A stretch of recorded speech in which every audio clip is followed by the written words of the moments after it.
emeljék azért, mert senki nincs itt, az nem, azért az nem jó. Akkor inkább itt középen. Középen aztán. Hát az előadóink zöme külföldi. Igen. Meg budapesti. Kell, hogy lássuk itt magunkat, és akkor igen. ott középen. A Szegedi Akadémiai Bizottság Szociális Képességek munkacsoportja nevében az ezévi tudomány ünnepi előadássorozat egyikeként tisztelettel köszöntöm a konferencia résztvevőit.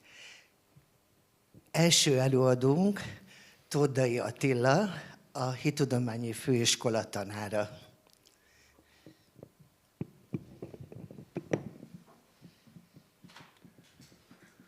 Köszönöm szépen a fölkérést.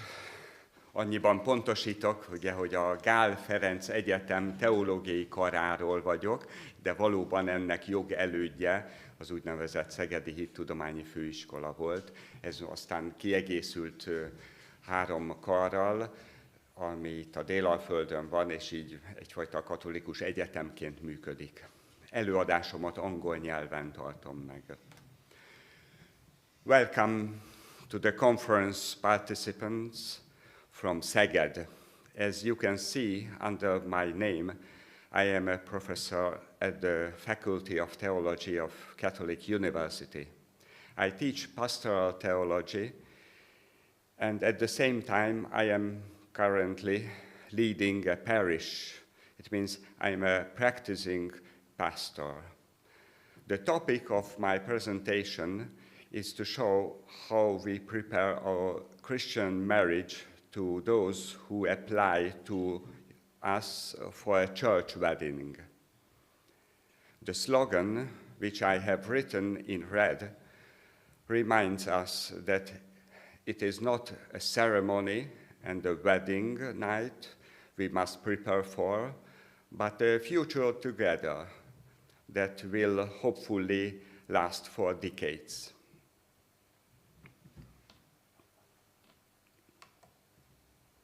The marriage preparation program is always led by a pastor and 1 or 2 couples, because that is how we consider it authentic. The Roman Catholic priest is not married like me, but he has insight into the lives of many couples through his contacts. In the photo, you see me on the right in a blue shirt. Next to me sits a couple who honestly share an essential life issue. There are 2 ways to participate in the program, either an intensive weekend from Friday afternoon to Sunday afternoon, during which we will work on 12 themes, or the other option, which is to meet for an hour and a half each over 12 weeks, allowing working on a theme. What topics we will cover? I will say more about this later, but I will already touch on essential issues such as my spiritual heritage from my previous family, my money management habits, my ideas about starting a family and having children, and planning for our place as a married couple in the community of friends and church. Each theme is worked through in 4 steps. First, the presenting team speaks, and the 8-10 engaged couples preparing for marriage listen to this. In this second step, we ask them questions. They don't ask us questions, we ask them questions. The personal questions allow the participants to formulate their answers individually in the third steps. In writing, it is part of our method that they have to write down their answers in the 10 minutes available. In the fourth step, they discuss what they have written down in private. They have about 15 minutes to do so.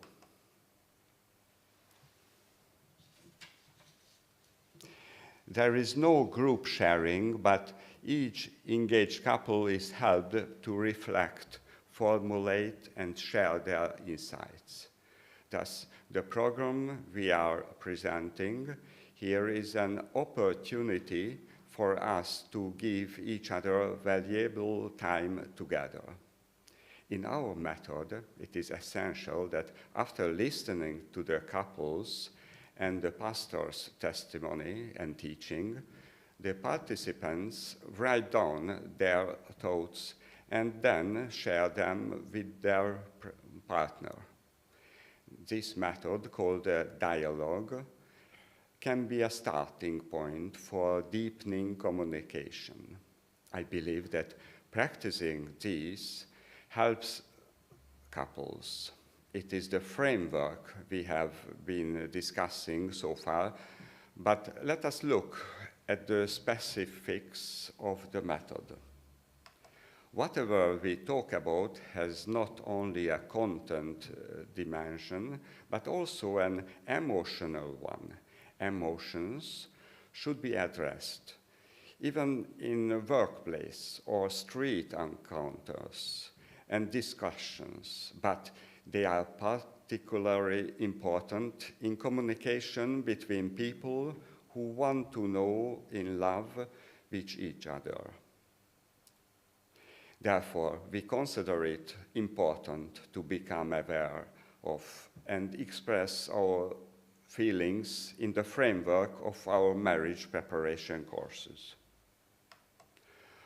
How do we define what we mean by feelings?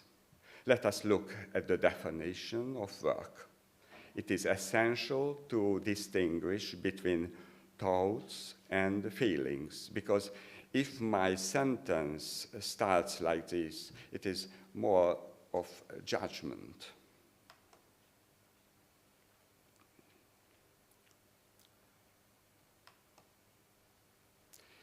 It is also essential to realize and emphasize that the feelings that spontaneously arise within us have no morality. They are neither good nor bad, but exist. It is good that we have feelings because we are not made of wood and our hearts are not made of stone. However, we are responsible for the persistence of feelings. For example, I feel anger in my heart when I see something and I am not responsible for it. But holding anger is self-destructive and can be dangerous for others. I am accountable for my actions. We need to distinguish this clearly, because in our personal and loving communication, we share our feelings with each other. We are not just discussing something, but also revealing and sharing ourselves. According to psychologists, our emotions can be divided into 4 groups: joy, anger, sadness, and fear. The wisdom summed up in the Bible is love your neighbor as yourself. Accordingly, I cannot surround my fellow human beings with love without sufficiently valuing myself. A spiritually healthy person spontaneously protects and nurtures his body, mind, good name, etc. It is often said that the way to others is through oneself. It means to know oneself. We emphasize the couples in love that they can give their authentic selves as gifts to their partner by knowing themselves. Sometimes, however, we only show our surface, the tip of the iceberg. I hide my identity from those I fear, and I do not reveal myself, my true self. But to those I love and trust, I am happy to reveal my true identity. When we encourage couples about to get married, to be open with their partner as a sign of trust and love. We also point out the pitfalls of being open, typical behaviors that do not help to strengthen the trusting relationship. The logical person, the person who is always friendly and helpful, a strong and successful person, etc., are sometimes somewhat masks we hide behind to avoid showing our feelings. The experience of an unconditional love, we all long for it, but few of us ever experienced it. A married couple and a pastor give an example from their own experience that they do not have to be, or even show themselves to be, perfect to be loved. But the participants realize this. It is liberating for their relationship. After the teaching and personal examples from the couple, the pastor in the team, the introduction of the three persons is no more than 45 minutes per topic. We come to the question, thinking of the concrete situation, how do I present myself? What feelings do I want to hide from others? And now, if I think back on this, what emotions does that evoke in me? However, learning to communicate trustingly and openly between couples also means learning how to listen to each other wholeheartedly. Therefore, the next topic of the program is to participate, is to practice listening attentively. Indeed, it is not easy to listen to different people, not only to what they say, but also to feel what they have experienced and felt in what they share with me. Learning to do this is indeed a lifelong task, but I can attest that is worth it. The sculpture in the picture sums it up. To be listened to the deepest desire of all of us. We need the experience of being heard. Listening to others requires active participation, which demands concentration. It can be hard work, but it is worth all the efforts to deepen the personal connection. We also list difficulties as we teach young couples how to communicate in love, and as we add our examples to color and validate the teaching. We use short, clear, real-life examples to show that if we don't listen to our partners, they cannot say what is important to them. Or if we give good advice immediately, we are impersonal. Or it also happens to us that we listen for a while, gather information, and then provide answers to everything in turn. It is not helpful to the other person if we always try to comfort them.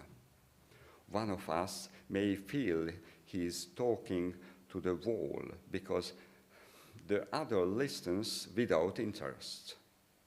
I am not listening because the followers of the conference also recall human encounters when listening to the other has, for one reason or another, hit a wall. I summarize the theme of the listening by saying that listening to each other is trust, is in fact a choice in favor of love.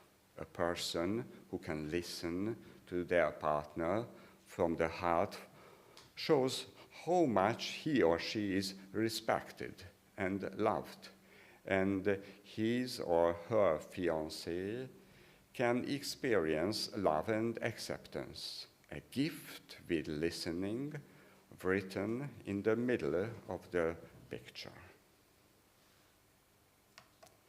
At the beginning of my presentation, I mentioned that we would work with engagements, pairs, on 12 interlocking themes.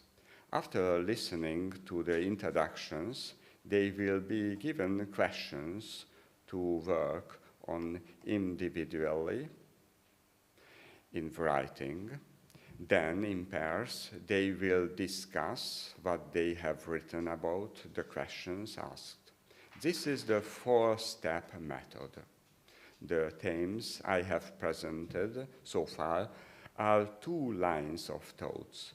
On the one hand, to open up to my partner, and on the other hand, to accept the other person by listening attentively. So, if I write down and I say what I think and feel about it, it is like being an open book that my partner can read and read again. I allow it because I trust in him and want him to know and love the real me.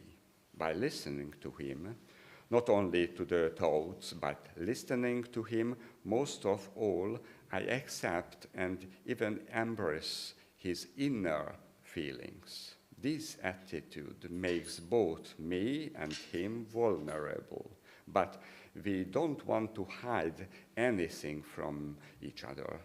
Only in this atmosphere of trust can we prepare for the future together. I will conclude with what we must discuss in preparing for marriage. Let us ask the question to help raise awareness and answer. Why do some people choose to marry in the church? The answer is not enough. The church building is beautiful, the organ music is lovely.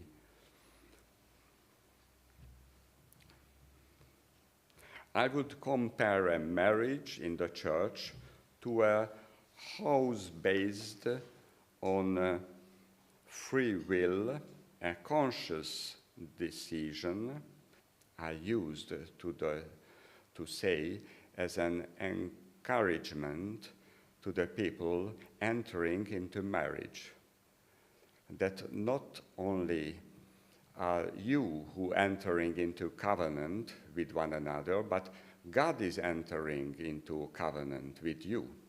Do not be afraid to join a sacramental marriage because he is more significant than you.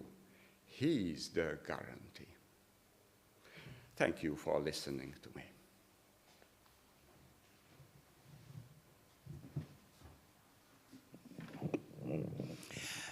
Köszönjük szépen Tódai Attila professzor úr előadását. Következő előadónk Sanja Gligic, a professzor dr. Sanja Gligic, a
Köszönjük szépen professzor asszony előadását.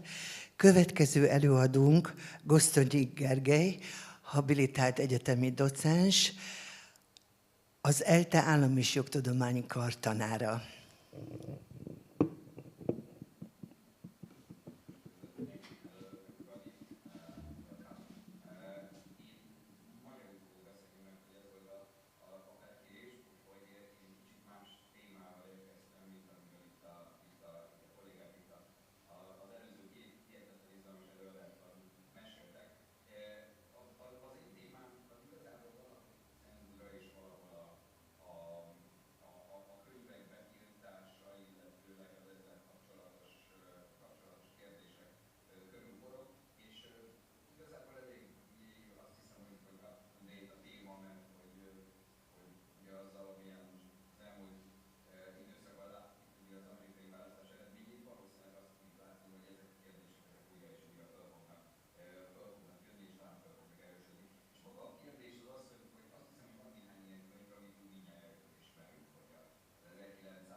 Köszönjük szépen Gosztonyi Gergely tanár úr előadását. Következő előadónk professzor dr. Lehoszky Szamadzsics Anna, az SZK Tudományegyetem Bölcsészettudományi Kar magyar nyelv és irodalom tanszékének tanára.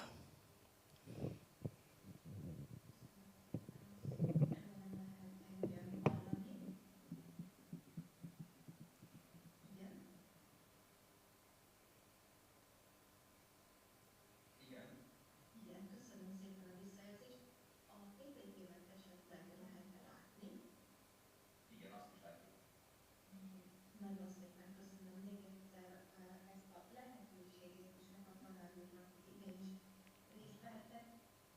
Bocsánat, elég nyugodt a prezentáció, de csak a tervezői nézetet látjuk, tehát ez nem fog épülni. Egy pillanat.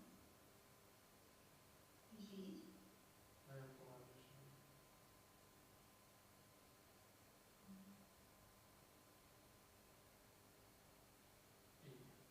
Így jó? Igen. És akkor lépek is, vagy lássák? Igen. Rendben, nagyon jó. Köszönöm szépen a segítséget és a visszajelzést. Tehát akkor még egyszer szeretettel köszönöm a konferenciát és ezt a lehetőséget is, hogy beszélhetek olyan problémákról, amelyek teljesen egybeesnek a konferencia fő témájával, ugyanis olyan kihívásokról fogok beszélni, ami a globalizációt is érinti, tehát a globalizáció témáját, tulajdonképpen a mesterséges intelligenciáról lesz szó a fordítás oktatásában, illetve arról, hogy milyen megoldásokat találtunk, vagyis amikor a problémát próbáltuk kezelni, akkor milyen megoldásokat javasoltunk a hallgatóinknak.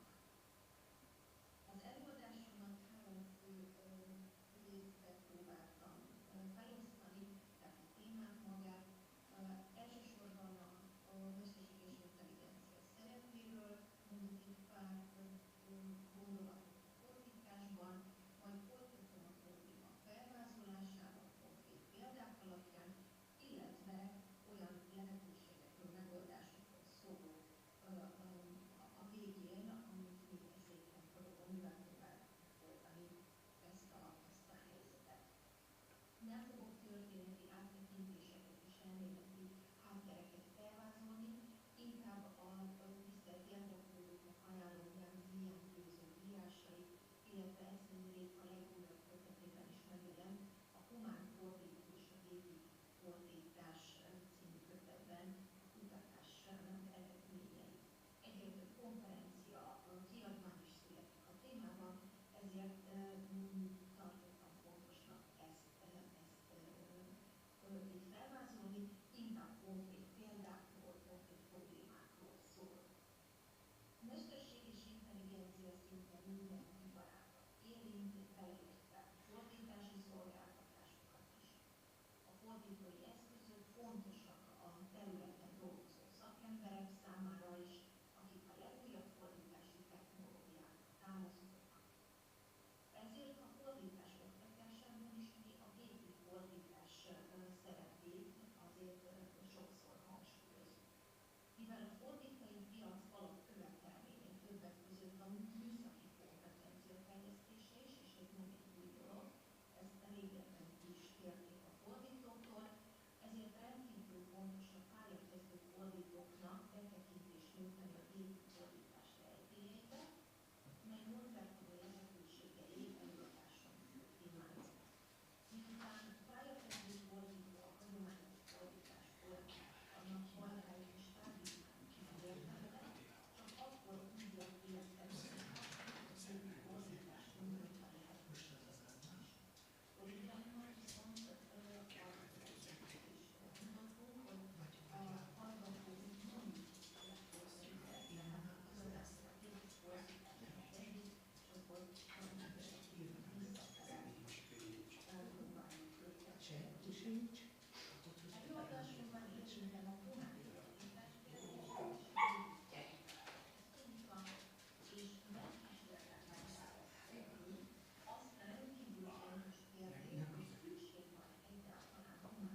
szinten elérni, tehát ami a szóbeli nyelvi képességeket illeti.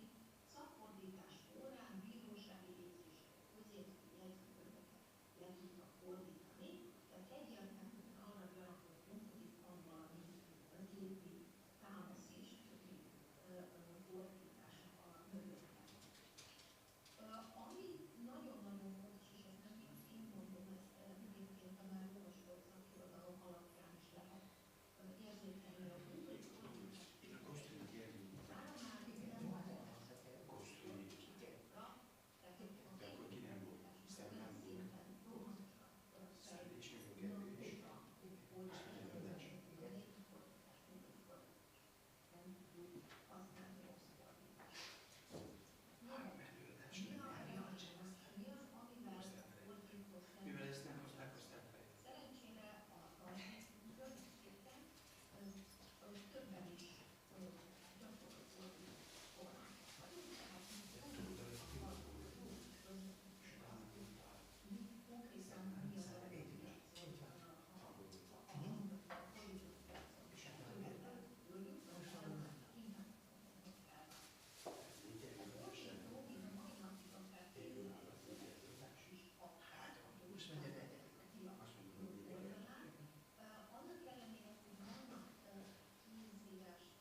Olvastam.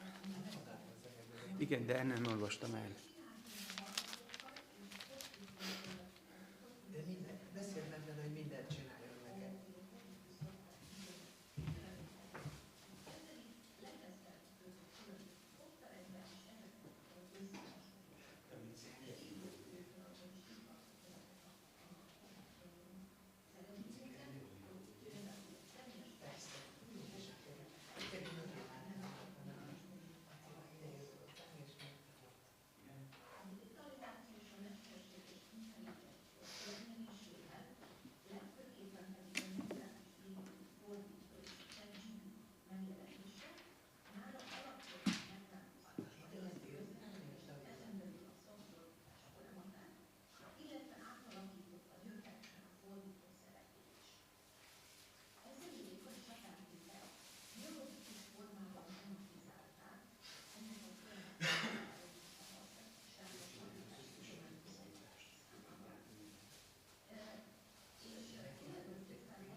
Köszönjük szépen az előadást. Következik Heka László, a Szegedi Tudományegyetem Állam- és Jogtudományi Kar összehasonlító jogi intézetének tanára.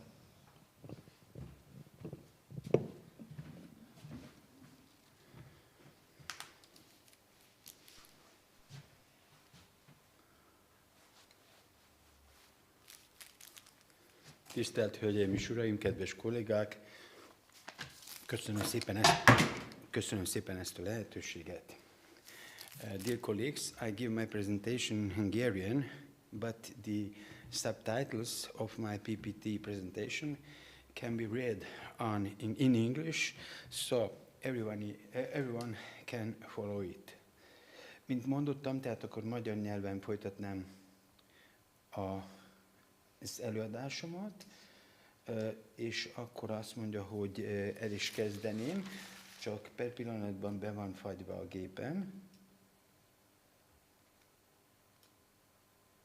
Tudunk-e rajtam segíteni? Igen. Szóval gróf Kuenhédervári Károlyról fogok beszélni, és úgy neveztem, hogy aki kimaradt a törvénykönyvekből, vagy általában minden könyvből. Lényegében egy olyan államférfiről beszélünk, aki 2010-ben volt Magyarország miniszterelnöke, emellett volt 20 évig horvát bán, emellett a Magyar Tudományos Akadémia tiszteletbeli tagja volt, és országgyűlési képviselő, és sorolhatnám, a horvát száború írólista tagja, tehát sorolhatnám a tisztségeit. Horvátországban róla mindenki hallott, Horvátországban róla mindenki tud mindent, és általában egy olyan sztereotípiáról beszélünk már 150 éve, vele kapcsolatosan, hogy gyakorlatilag ő Horvátország minden bajának a kiinduló pontja. Ezért nagyon sokan fognak csak rámosolyogni Kuenhédervári nevének említésére, sejtetve, hogy ők tudják, hogy igazándiból miről van szó. Tehát akkor úgy tekintünk rá, mint a magyarosítás erőszakos megvalósítójáról, magyar nemzeti érdeke képviselőjéről, és így tovább, mint látni fogjuk, ugye, hogy ez gyakorlatilag nem lesz, vagy nem felel meg általában a valóságnak. Magáról a grófról annyit kell tudni, hogy a család 1800-as évektől már Nustár településen él, ez valamikor mezővároska is lehetett. A maga neve ugye az magyar eredetű Berzete monostor. Most a horvátok, amikor ezt a monostort torzul ejtették, és lett belőle Monustár, és a végén maradt Nustár a településnek az elnevezése.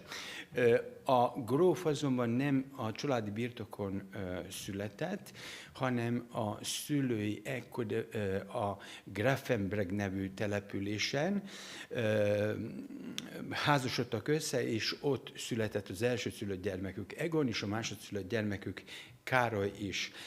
Amikor vita zajlik a történészek, jogászok között, művésztörténészek, mert hogy nekik egy hatalmas festmény galériájuk maradt föl, amit természetesen a kommunizmus idejében szétvitték, ellopták, de amikor vita alakul ki arról, hogy ő valójában Karl, vagy Dragutin, ahogy a horvátok nevezték, az valójában egy lényegtelen vita, mint látni fogjuk, ugye is itt a feliraton is szerepel, az anyakönyvi kivonatban úgy szerepel, hogy az ő neve Karl Borromeus Anton József Maria Wilhelm Kuenbelassi.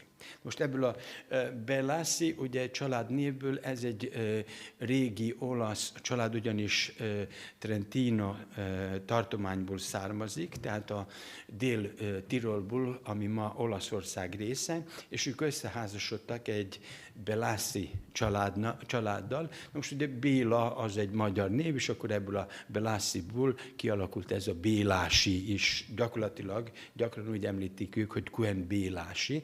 Mondom, hogy ez a Belassi, tehát mindenki úgy olvassa, hogy akarja. Karl Borromeus volt, tehát Borromeus Szent Károlyról kapta a nevét, és ezért mondom, hogy bármelyik változat valójában csehül is úgy mondják, hogy Karol, tehát hogy mindegyik változat megfelelő valóságnak, vagyis ezen a téren nem kellene külön filozofálnunk. A pályafutása nagyon gyors volt, és először kinevezik, miután ugye megkapja a hédervári birtokokat. És akkor ez még fontos megemlíteni, ugyanis ő lesz a Kuen-hédervári családnak az alapítója. Hédervári birtok, az a Vicai gróf birtoka volt, és ő a nővérének az első szülött, vagyis legidősebb gyermekének szánta, azzal, hogy a Kuen-Bélassi családnevet helyettesítse hédervári melléknévvel, és így lett a Károly a Kuen-hédervári család alapítója, ugyanis az első szülött fiú, az Egon, meghalt gyermekkorában is, ezért lett a Károly a legidősebb fiú, még akkor is, ha nem az első szülött. Károly tehát 26 éves korában, miután Zágrábba elvégezte az egyetemet, majd az államvizsgát letette Pesten, megkapta a birtokokat, és akkor átköltözött Győr megyébe, Hédervár ugyanis ott található, és egy hatalmas birtok, amely 2 megyében terjedt, tulajdonosa volt.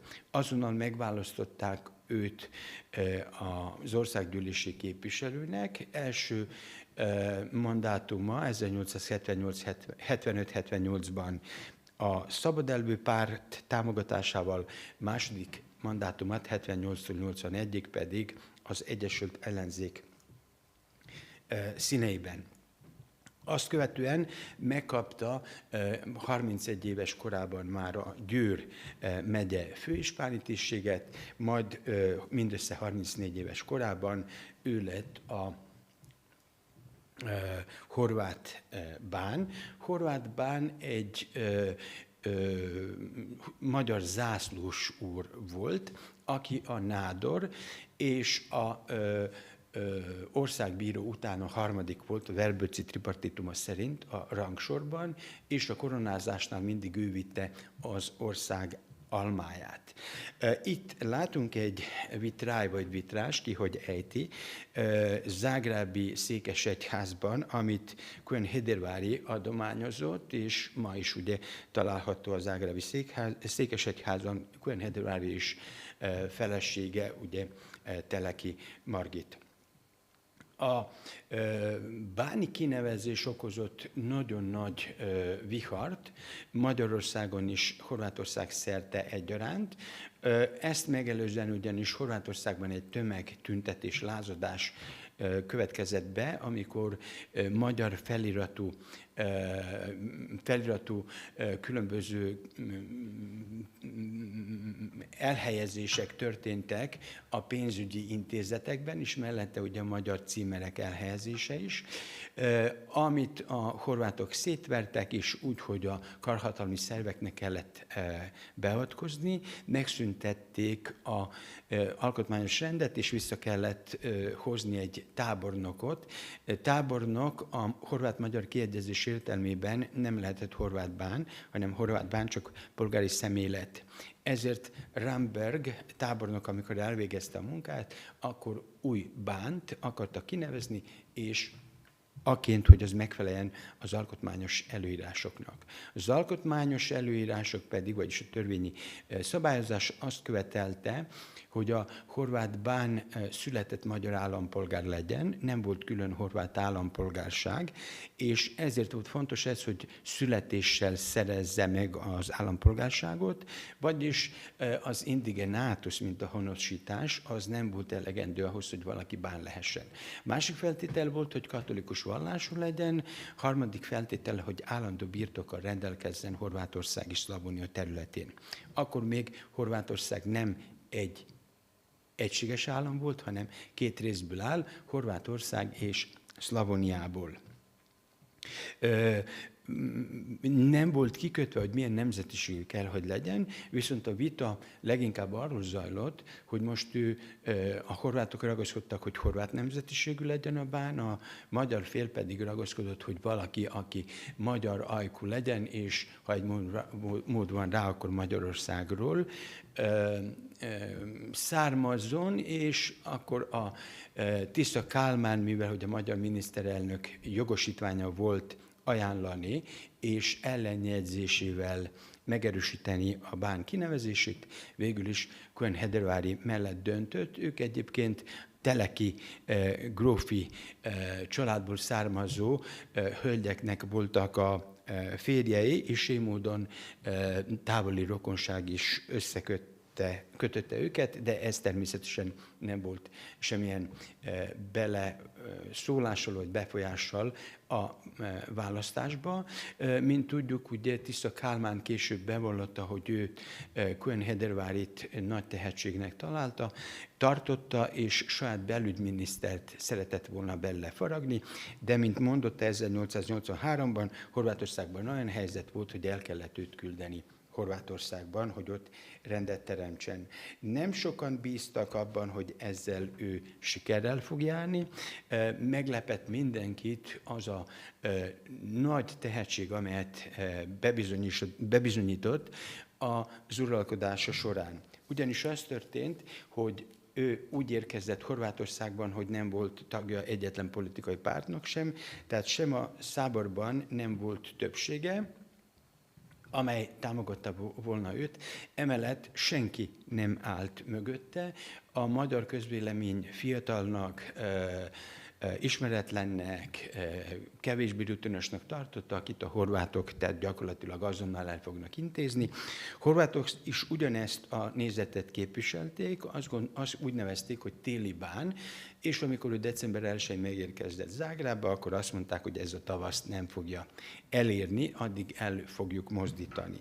Nagyon ügyes politizálással elérte azt, hogy a uralkodó nemzeti pártot a saját ínye kedvére átalakította, aként, hogy a magyar-horvát állami közösséget támogassák.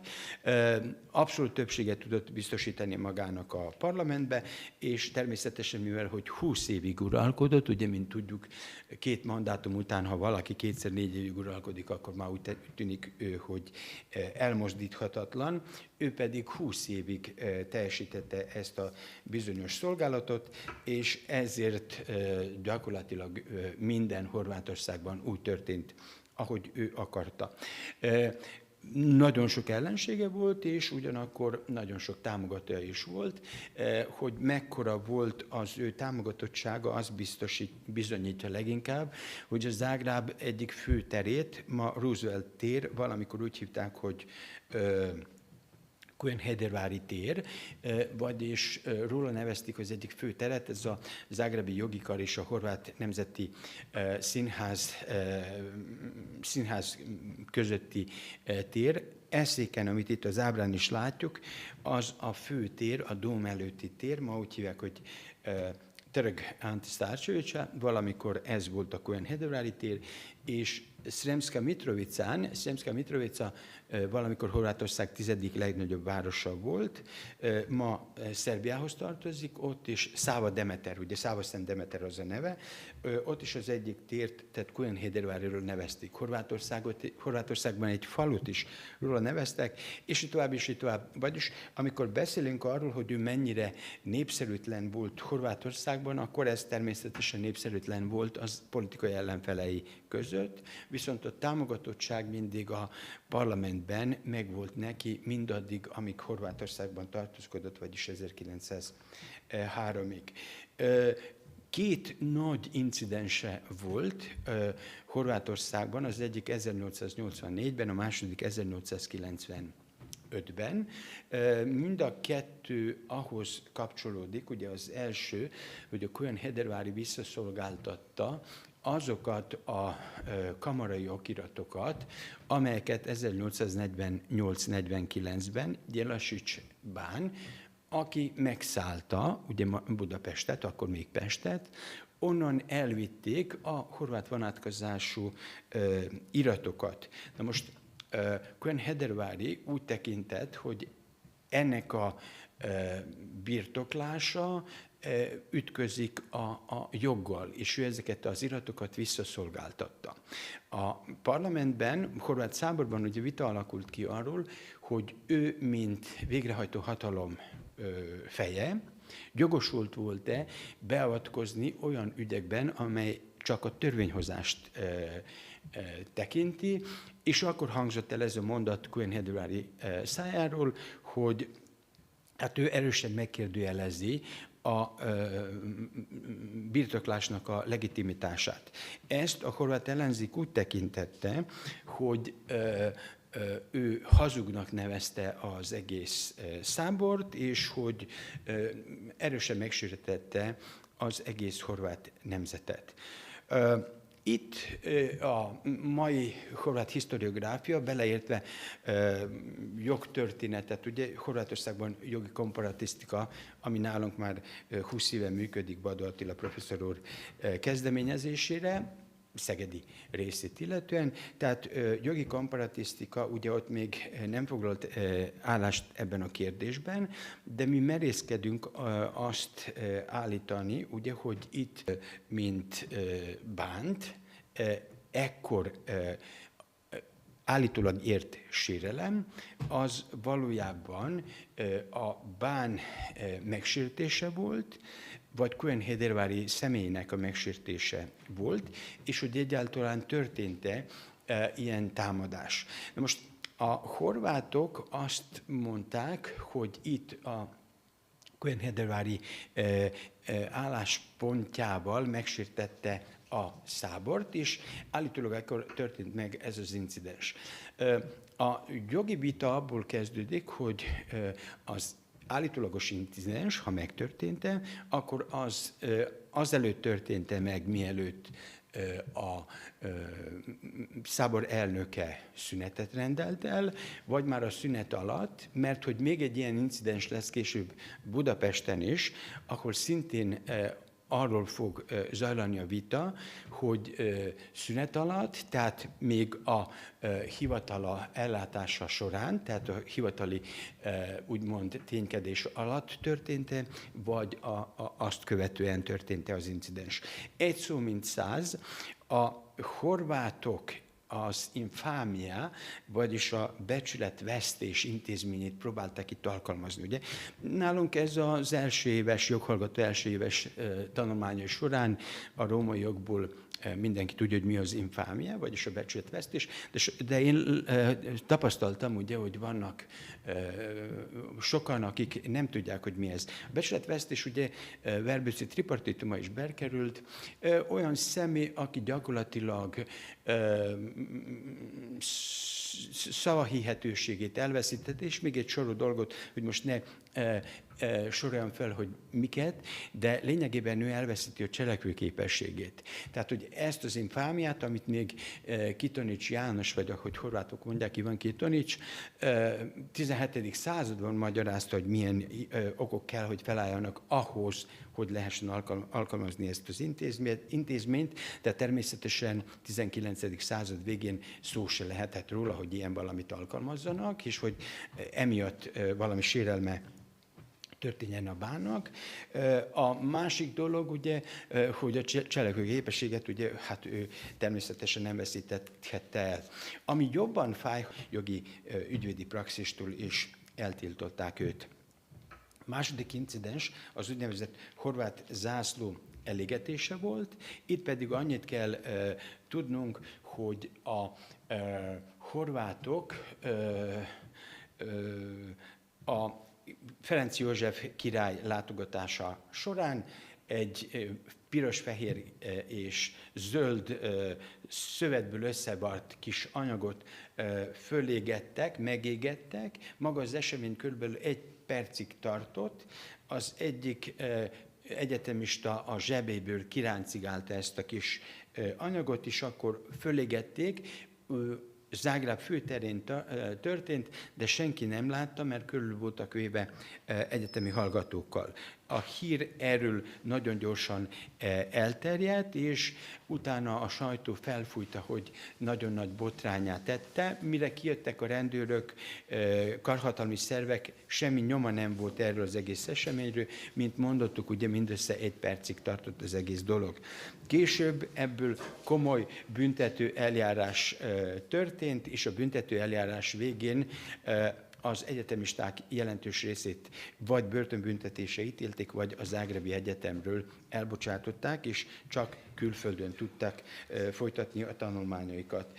És akkor a horvátországi tevékenységéről körülbelül ennyit. Magyarországi tevékenysége 1903-ban kezdődött, ekkor Horvátországban ismét lázadások kísérte. Graničar az a határőr, azt jelenti, hogy szerb vagy horvát felfegyverzett, erőszakot alkalmazó, hát félig meddig rabló ember, aki Ausztria érdekeit szolgálja, és aki mindig magyar ellenes politikát folytat.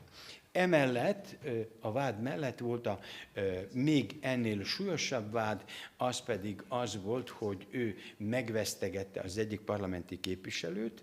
A bírósági, vagyis a képviselőház azonnal elrendelt egy bizottság felállítását. A bizottság bebizonyította, hogy Cohen-Hederváry nemhogy nem vett részt a megvesztegetésben, hanem arról tudomása sem volt. Mégis akkora botrány alakult ki ebből az egész dologból, hogy végül is Cohen-Hederváry, akit június 27-én kineveztek miniszterelnöknek, már augusztus közepén felajánlotta a lemondását, amelyet a király el is foglalt.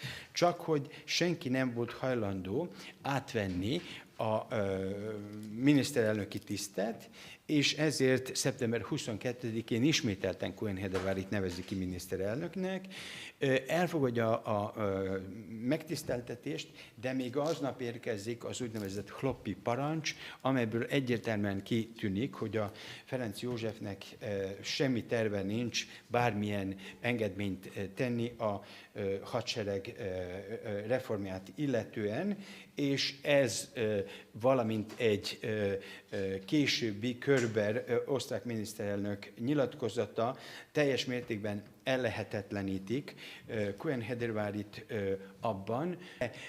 24-én bemutatta a programját, és mivel hogy egyértelmű volt, hogy semmi esélye nincs, hogy ő bármilyen tevékenységet tudjon itt folytatni, 2 havi indemnitást kértek, de is elhalasztották az országgyűlést 2 hónapra.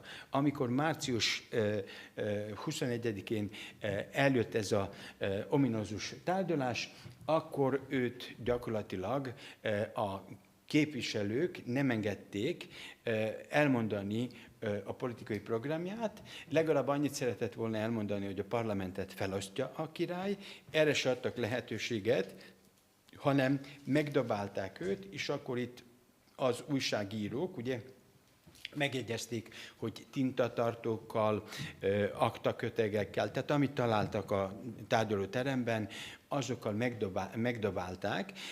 Sok újságíró cikket olvastam ezzel kapcsolatosan, és azokból kiderül, hogy mindenki a parlamentben az asztalok alá bújt, és csak ezek, akik dobáloztak, ők voltak, akik álltak és látták, hogy mi történik, vagyis senki nem tudja, de a korabeli feljegyzések szerint a horvát bán végigült a székében, és várta, hogy fejbedobálják ezekkel a dolgokkal.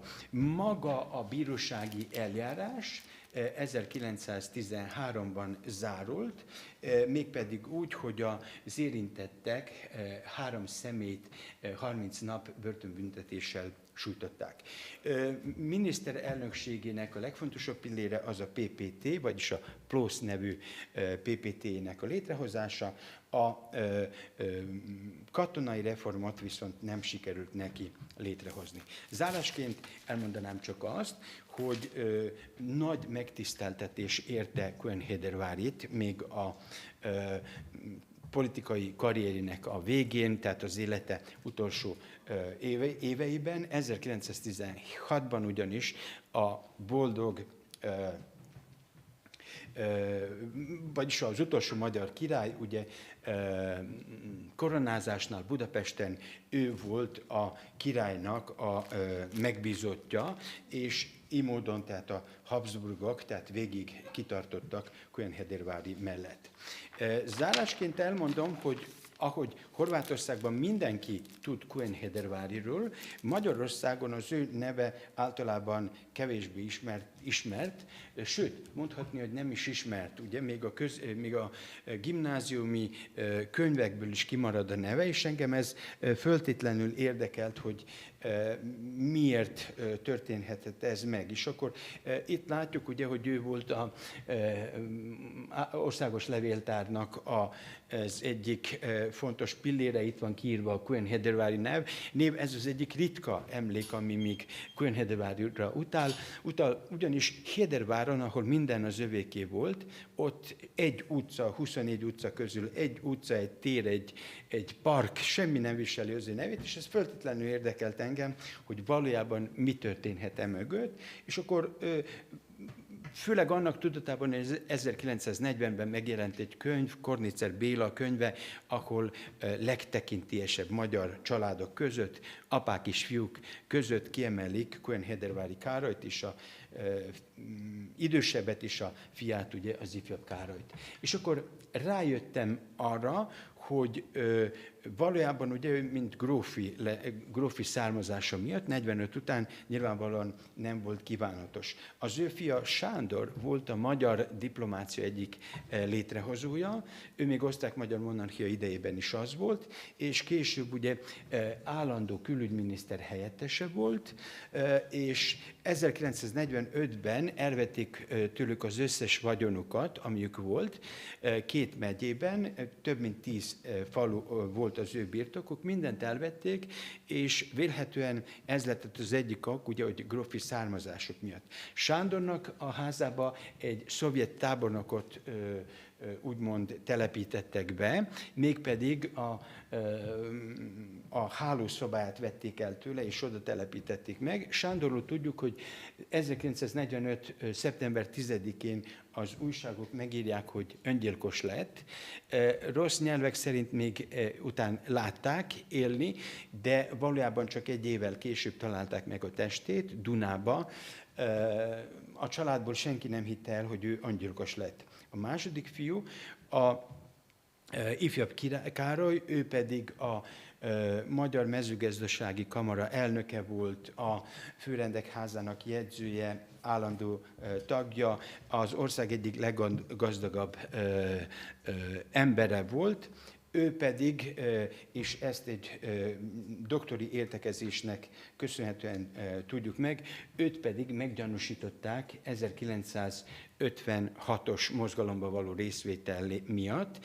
Az egyetlen bűnegy besugó által az volt, hogy Mincenti érsékkel találkozott egy alkalommal, és akkor néhány mondatot elmondtak egymásnak arról, hogy milyen jó lenne egy katolikus pártot létrehozni. Mindszenty válasza az volt, hogy még nem érett meg ez a helyzet. Tudjuk, hogy 2 év börtönbüntetése ítélték erre, és amikor 1960-ban meghalt, ugye a börtönbüntetés 58-ban kezdett, 60-ban meghalt, nem tudjuk, hogy ekkor ő már börtönbe halt meg, vagy szabad lábra helyezték. Elnézést, hogy ilyen hosszúra sikeredett ez a történetünk. 450-es oldalú monográfiát írtam horvát könyvből, és akkor horvát nyelven, és akkor ezt próbáltam így összefoglalni. Köszönöm a türelmüket.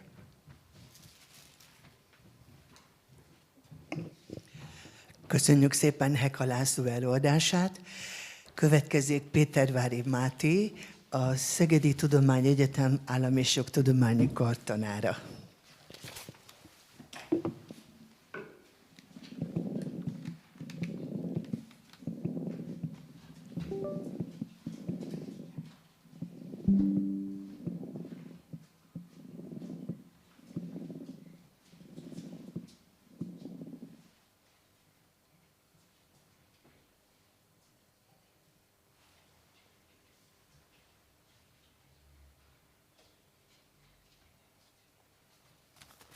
Ladies and gentlemen, thank you for the word.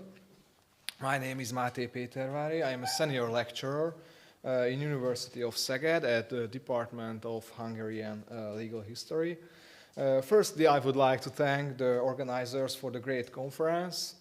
In my lecture, I would like to examine the experiences of the new Hungarian insolvency procedure, the compulsory non-bankruptcy settlement, which was applied in the interwar period. I will analyze the documents of the Hungarian courts, especially Royal Regional Court of Kalocsa. Thus, I will be able to determine the success of the compulsory non-bankruptcy settlement to solve the financial problems of economic actors. Now, I would like to continue with my choice of topic. The title of my today's lecture is the examination of the efficiency of the Hungarian compulsory non-bankruptcy settlement based on the court documents from 1920s. The topic of the today's conference is challenges of the modern age. Therefore, I chose this segment of my research project. I tried to give an answer to a modern challenge with a legal history research based on archive material. What is the modern challenge which I want to answer?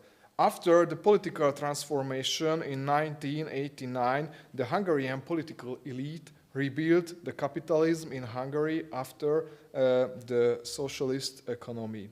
For this reason, the Hungarian parliament passed a new insolvency law in 1991.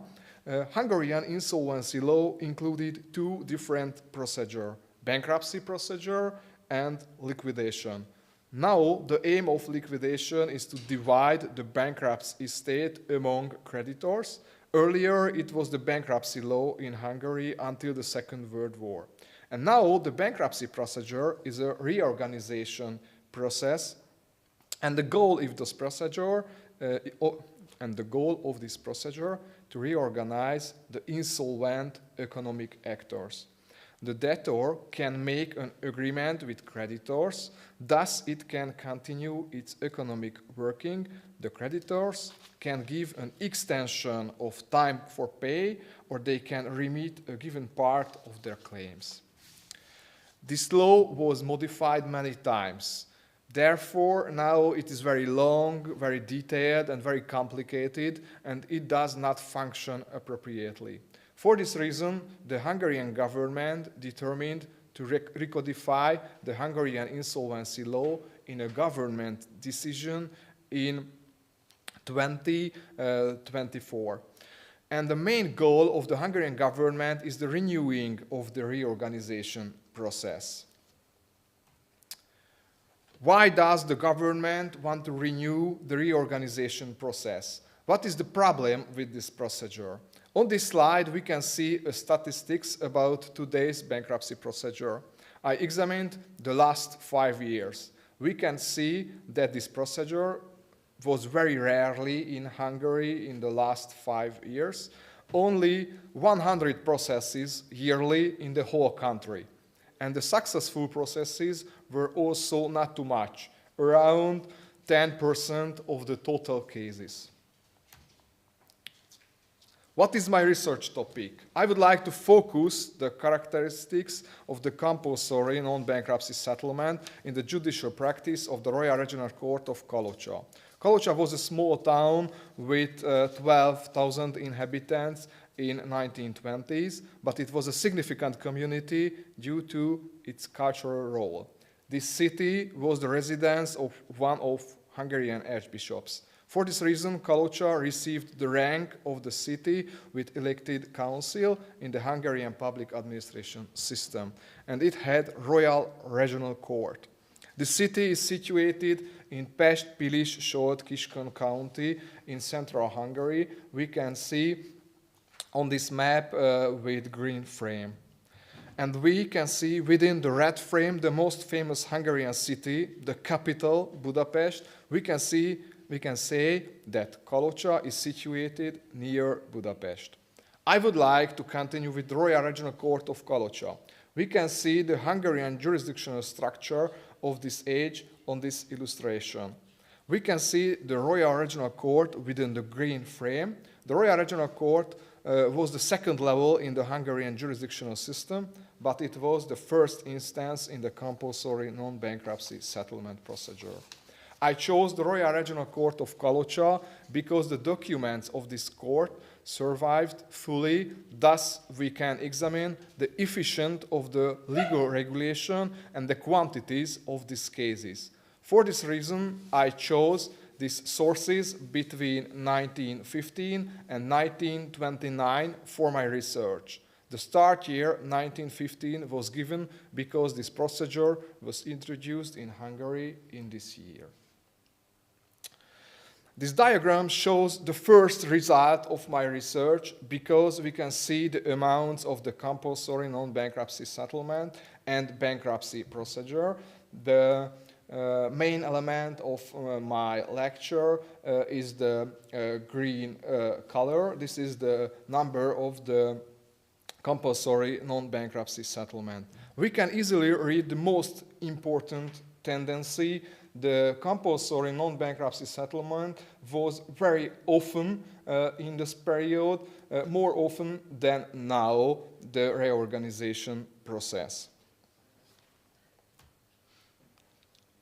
And now I would like to present the development of my main insolvency procedure, the compulsory non-bankruptcy settlement procedure. Firstly, the circumstances of the new procedure's introduction. At the outbreak of the First World War, the Hungarian government issued some decrees to ease the difficult economic circumstances based on the authorization of the Exceptional Power Act. These decrees, which called moratorium decrees, gave a postponement of the private law obligations for the economic actors. It regulated the material law questions. But the government supplemented this regulation with the procedural rules, which were the Justitium decrees. These legal norms closed out the chances to private law assertion by the judge. In these decrees, the bankruptcy procedures, which were started by creditors, were suspended, and the creditors were not able to initiate new bankruptcy procedures in this period. The Hungarian government maintained the moratorium of bankruptcy procedure until 1915. At the ministry, the councillors sought the solution to order the economic relations, because the Hungarian political elite recognized if they had immediately restored the effect of Bankruptcy Act, it would have caused an economic shock. For this reason, they established the compulsory non-bankruptcy settlement with the decree of Prime Minister in Hungary. And the moratorium of the bankruptcy procedures was seized just from 1st of December 1915 simultaneously with the entering into force of the new institution. The government hoped that the merchants and the firms who had got financial difficulties because of the war could escape based on the new regulation. The substance of the compulsory non-bankruptcy settlement was that the creditors remitted a part of their claims, or they gave the debtor a delay for the pay. In this way, the debtor was able to avoid the bankruptcy procedure and its adverse legal consequences. He was able to initiate the procedure with the submission of the compromise offer. If the majority of creditors supported the compromise offer, the court could strengthen the agreement, which obliged the minority of the creditors who were opposed the agreement. This institution was able to be a more beneficial procedure for the creditors than the bankruptcy procedure, even though they lost a part of their claims at the end, because with the help of the bankruptcy procedure, they very often got just a small part of their claims, and it took a lot of time. For this reason, the aim of the government with the compulsory non-bankruptcy settlement was, one, the more efficient satisfaction of the creditors than in the bankruptcy procedure in general. Second, to help the debtor to remain an active economic actor despite his financial difficulties. A big change in the Hungarian insolvency law. I would like to say even two features of this procedure. The government did not determine the minimum satisfaction quota, therefore creditors could agree anything with the debtor. The other important question was the necessary majority for acceptance of the settlement, which was 2/3 of the total claims, regardless of the number of accepting creditors. It was a not so strict regulation, but it was replaced by the judicial approval, since the judge had the right to refuse the agreement if he experienced any abuses in connection of the agreement. And now, the most important segment of my lecture, the efficiency of the first Hungarian compulsory non-bankruptcy settlement. I identified 17 compulsory non-bankruptcy settlement cases, and 11 processes were successful from these. I indicated with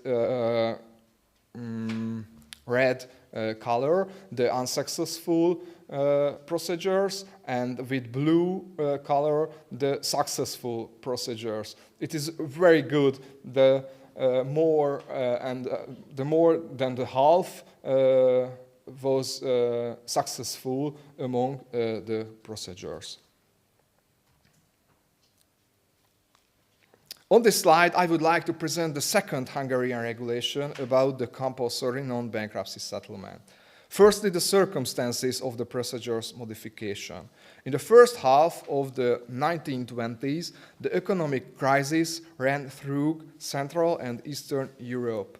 Therefore, the Hungarian government wanted to remedy this situation with the modification of the insolvency law.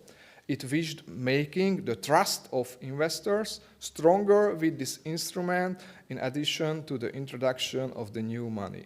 The compulsory non-bankruptcy settlement was amended by the decree of Prime Minister. The aim of this improvement was the elimination of problems around this procedure. The creator of the new decree was Sándor Kornél. He was a secretary of the Ministry of Justice, and he was later the professor of University of Szeged. The new decree wanted to eliminate abuses in connection of the compulsory settlements. One item was the introduction of the minimum satisfaction quota, which was 40% of the claims. Another problem was determined the not appropriate communication between creditors and debtor. Therefore, the most important innovation of the modification was the introduction of the private settlement procedure without the court. This element was obligatory, and it became the first part of the compulsory non-bankruptcy settlement. The new decree allowed the debtors to start the procedure if they suit the requirements, whose aims were to guarantee the good faith of the debtors. The private settlement procedure was led by the National Credit Protector Association, which was established by this act from the Chamber of Commerce and Industry of Budapest and the chambers outside Budapest. The speciality of this new private procedure was the decision of majority about the compromise offer, which the minority had to accept. Thus, the unanimous decision about the compromise with the debtor was not necessary like earlier in the private settlement. The decree provided 30 days for the establishment of the compromise through the private settlement procedure. The necessary majority for acceptance of the private settlement became higher than before the court. This quota was the 75% of the total claims. If the private settlement was unsuccessful, the compulsory non-bankruptcy settlement was initiated before the court. And now the efficiency of the second Hungarian compulsory non-bankruptcy settlement, we can see that this procedure was more successful than the earlier. I identified 13 compulsory non-bankruptcy settlement cases, and 10 processes were successful. And we can see the satisfaction quota was whole high in these cases. And now the summary. We can see we have got strong Hungarian historical traditions in the sphere of insolvency law. This compulsory non-bankruptcy settlement in the interwar period was more effectively reorganization process than the reorganization process now in Hungary.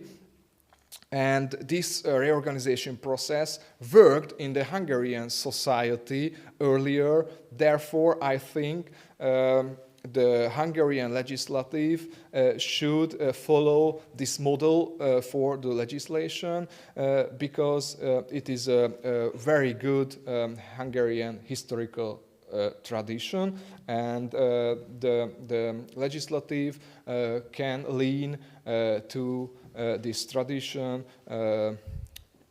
during the lawmaking. Thank you for your attention. Köszönjük szépen. Köszönjük szépen Péter Máté előadását.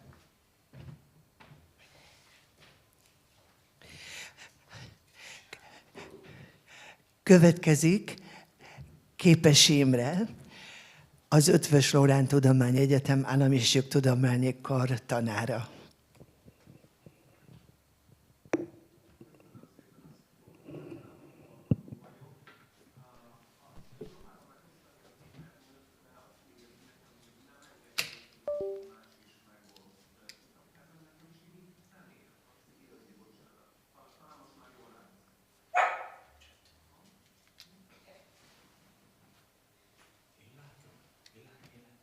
Melyikről fut arról?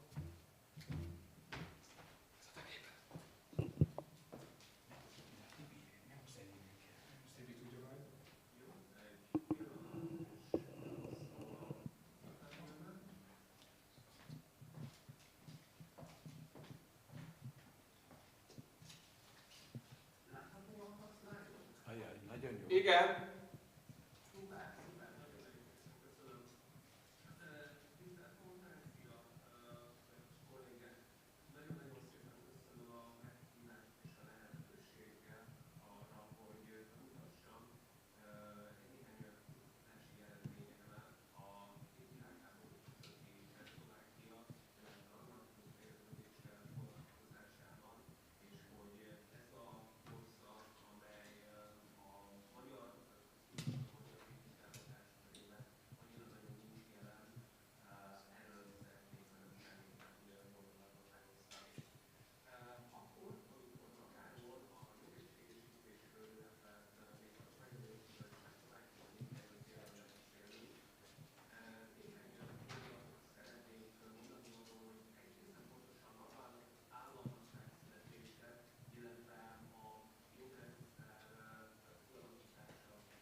Köszönjük szépen Képes Imre előadását. A délelőtti előadások végére értünk. Ebédszünet következik, és 13:30 folytatjuk. Dragi kolegice i kolege koji ste tu, završili smo s prijepodnevnim predavanjima i onda u 1:30 nastavljamo, dobro? Ne znam, nadam se da ste me čuli. Have a nice day. Ok, super.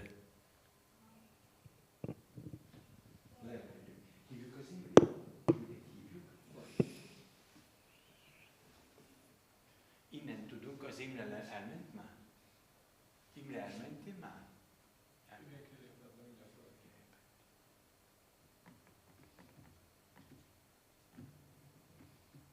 Mit akartál neki mondani?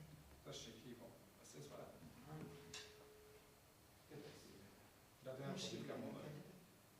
Szia! Szia, Imi, valamit szeretne a Laci, úgyhogy odaadom neki. Imi? Szia! Látom, hogy te följelentetted a Iván Mazsuranics féle kötetben megjelent cikkedet. Melyikre gondolsz, Laci? Most 2024 valamikor kaptál egy ilyen cikket, amit ott akkor azon a zágrábi konferencián tartottál. Igen. Te megkaptad azt a könyvet? Igen, megkaptam. Múlt héten jött meg, még a Dalibor valamikor egy hónappal ezelőtt írt, kérte a címemet, de azt hiszem, hogy múlt héten találtam. És akkor azzal kínoználak én tégedet, hogy nekem a Kosnica lefényképezte, de nagyon rossz minőségben.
reforma szerint mikor vagy? Én 3-10-kor szerintem. Okay. De nyugodtan jöhetsz, ugye? Igen? Oké, tökéletes, mert akkor ez jó. Ha ma úgyis itt vagy. Jó, igen, én 3-10-kor, mert Joe úgyis előttem volt, és ha én beugorhatok utána, az tökéletes. Jó? Tehát akkor jöjjön a Zsolti, és utána én. És utána te. Ez lehet megcsinálni? Jó, bár itt van a Dalida is, az láttam benne a jelentkezve. A Dalida. Megkérdezem, hogy akar-e. Hogy kezdjen, és akkor utána. Igen, hogy akar-e kezdeni. Jó, oké. Teszem el. Igen, azt mondom,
hogy Kezd a Dalida, Jó. utána a Zsolti, utána te. Jó, tökéletes. Szuper.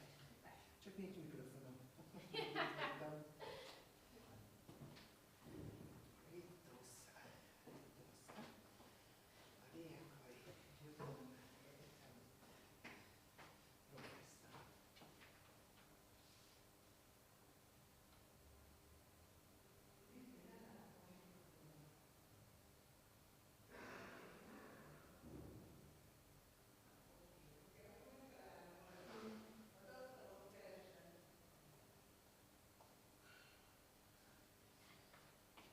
Megvan. Zsutikám, kezd a Dalida, és utána jössz te. Jó.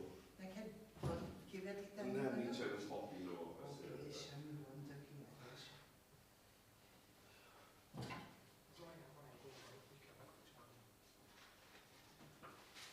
És azt mondta, Értettem, de mondom, ma itt vagy.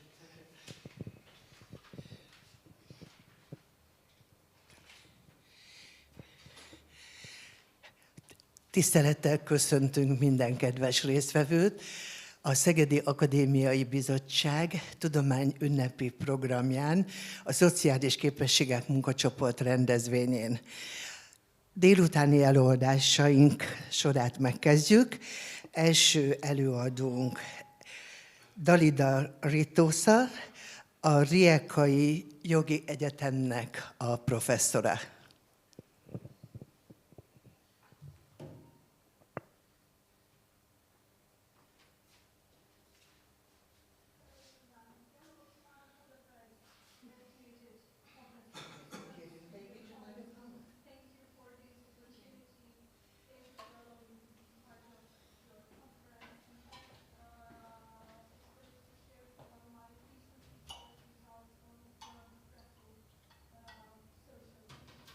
In the criminal law stream, and this is the criminal protection of sexual freedom. And we have to ask ourselves whether this protection currently is well defined in our criminal code and whether we manage to fulfill the expectations of scientific community and public community in Croatia as well. So in order to give the answer to this question, first of all, we have to bear in mind what is the role of the criminal law in society. And the common answer will be to regulate social life within the community. Building an eminent theoretician, German theoretician, by the end of the 19th century concluded that the primary role of the criminal law is to enforce the state's right to obedience or submission of citizens And according to him, state has used community and can punish citizens in order to reach disobedience. Shilvich and Frank, by the beginning of 20th century, decided to offer a different answer. And according to them, the main role of the criminal law is to guarantee and threaten state subjects, that anyone who violates legal interests protected by the criminal law, either by act or omission, will be inevitably punished. Frank, 2 decades after this conclusion, decided to broaden his views, and according to him, criminal law has to fulfill a protective function in a community that exists in a given space and time by preventing, reducing the number of, or suppressing the recurrence of criminal acts. Ben David, this is one of criminal law scholars, recently concluded that the criminal law has become punishment of the criminal that will constitute a just retaliation for his act. I have to say that this conclusion somehow mirrors Kantian and Hegelian and even classical school of criminal law thinking, which is a little bit updated, and the retaliation cannot be right now in current legal theory the main aim of the criminal law.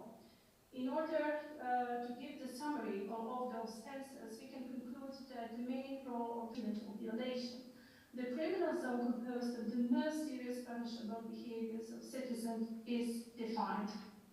So the next question that we have to answer is, what is the role of the criminal law, but with respect to sexual behavior, in order to give or to reach this answer? First of all, we have to bear in mind that legal norms are created according to social, economic, ethical, and political circumstances in a given space and time. Criminal law is the most repressive mechanism of social control, and it is therefore different from any other legal field. We have to know that punishment of sex offenders through criminal law has never been controversial.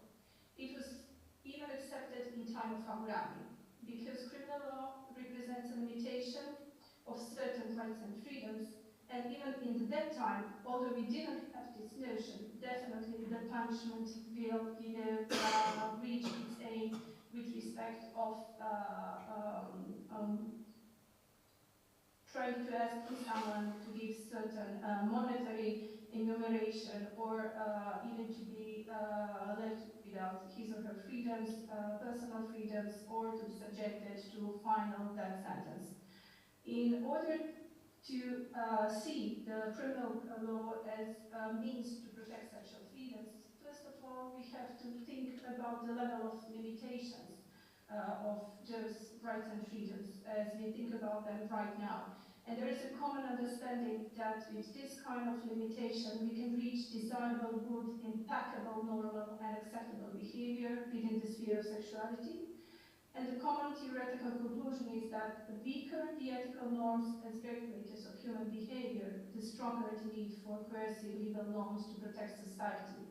So depending on the perception of the individual's role in society and the limits of their freedom in sexual life, the state will, to a greater or lesser extent, restrict their autonomy through criminal law provisions by setting boundaries on the right to privacy and the right to self-determination. Criminal law, as the most severe form of state coercion, is the last resort of society. We say that it is ultima ratio societatis. But if you analyze, for example, the media headlines or recent media articles, we have a problem.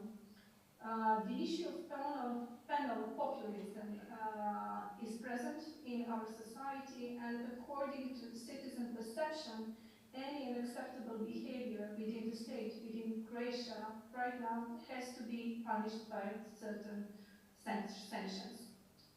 And in order to see whether this notion was acceptable in concrete legal provisions, I decided to analyze criminal code amendments and to combine conclusions on, I wanted to know how frequent are such amendments, And the previous criminal code it was, 1997 criminal code, according to this analysis, it was amended for 11 times.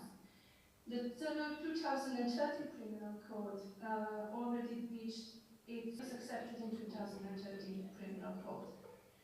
By the beginning of this year, Croatian legislature has decided again to change sanctions for certain sex crimes, and the basic criminal offences of non-consensual sexual intercourse or any sexual act quoted with sexual intercourse. The punishment for this offence was increased from 1 to 5 to 3 to 8 years. The offences punishable by 3 to 10 years again reached increasement from 5 to 12 years. And what happened with sexual harassment, certain types of basic offence became aggravated sexual offences, and they are right now punished up to 3 years. The issue of punishing sexual offences definitely dominates the Croatian public debate area, and 2024 amendments were without any reservation supported by the NGOs and 4 ombudsman offices. It was believed that these amendments definitely will ensure the continuation of legislative actions towards the suppression of violence against women. They will also strengthen the protection of victims of sexual abuse and strengthen the general preventive effect of the punishment by 2 possible solutions. First of all, excluding the possibility of imposing community service, and as well lowering the number of suspended sentences. Right now, to impose suspended sentence, it is necessary to mitigate the punishment. The question remains, but will the courts follow this legislative logic? Previous research has shown that the answer is definitely no. Why? Because it is commonly accepted as a criminal law conclusion that as long as the sanction of the type and range of the criminal punishment is made in accordance with the prescribed legal frameworks and with the application of the institutes from the general part of the criminal code, such a criminal sanction is lawful and therefore legally valid. In order here to see whether the recent amendments can be based on case law of Croatian courts, I decided to research the case law of the County Court of Zagreb, and the sample consisted of all final first instance and second instance judgments in which perpetrators of criminal offences under Articles 153, paragraph 1 and 2, and 154, paragraph 1 of the Criminal Code were found guilty and therefore sentenced with punishment. The time period of my research was from the application of the current criminal code in force. This is January the 1st, 2013 to the present.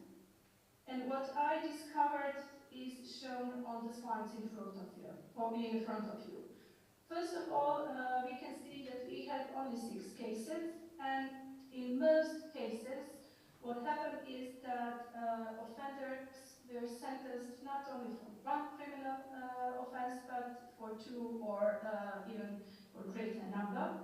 1 offender, the second line shows his imprisonment and also the type of the criminal offense. And we can conclude that he was, due to the fact that he was sentenced for 2 sexual offenses, that he is a sort of special recidivist. And all the others were sentenced for a sexual offense and plus for offenses related to infringement of rights of children and family violence. The outcome of sentencing was shown on the 3rd row, and it is also important to conclude that those sentences were mostly accepted and confirmed by High Court or Supreme Court, depending on the jurisdiction, and only 1 sentence was changed and with lower punishment. The offender was imprisoned by the first instance court system. So therefore, public fears that sex offenders in Croatia will go unpunished, or that they will get away with mild sentences, seem highly unjustified. We also have to bear in mind that this research has its own limitations. First of all, it consists only of 6 cases, and therefore we should definitely continue with research in the court practice and to analyzing it together with neutral forces from different perspectives, and in order to offer some kind of guiding material for our legislature if the legislature decides to continue with amending sentences in our present criminal code. And with this conclusion, I have reached the end of my presentation. And if you have any questions, please do not hesitate to ask. I will be glad to answer them. Thank you. Köszönjük szépen Dalida előadását. Következik Mirán Mireia, a Zágrábi Jogi Egyetem professzora. Thank you very much for giving me this opportunity to say a few words on the evolution of legal science and education. This dynamic yet complex process is marked by significant shifts in focus and approach over the centuries. So I would like to retrace some of these steps, beginning with the foundation laid by medieval Christian scholasticism and culminating in the emergence of early modern legal thought. Obviously, this vast area is well explored, where much could be said, so I decided to give just some bearings to this evolutionary process. Now, medieval period witnessed the crucial teaching of canon and Roman law, which laid the groundwork for the later development of legal education and thought. In the 10th century, the process of disintegration of the Frankish Empire was nearly complete, and private wars of aristocracy were being challenged by the church, as evidenced in the church peace movement. The 10th century marks the start of the West's economic, demographic, and cultural advancement. The cities were no longer just administrative and ecclesiastical centers, since they attracted numerous people to live in these urban areas. As cities and commerce flourished, society, intellectual life, and institutions radically transformed and acquired new and original features. The need for more structured and comprehensive legal education became increasingly apparent. This led to the emergence of the school of glossators and later to the commentators' legal thought, which aimed to address the growing need for predictability and systematic regulation of business and legal practices. This turned in focus for the establishment of medieval universities, significantly advancing legal education and disseminating legal knowledge. So basically, until the 12th century, virtually all learning was closely tied to the church, particularly to forest studies. In the early centuries of Christianity, intellectual inquiry revolved around the theological and political questions of critical importance, such as the true nature of Christ, the relation between his human and divine aspects, and so on, but increasingly the interaction between church and state. And these discussions fostered the emergence of canon law as a distinct legal system, autonomous from secular law, and equipped with its own norms and enforcement mechanisms.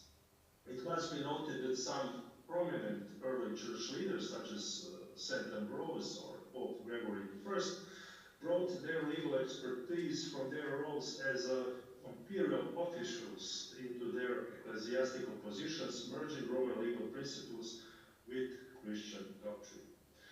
The 11th century reform movement, championed by figures like, most notably, Pope Gregory VII, significantly reshaped the church and intellectual life.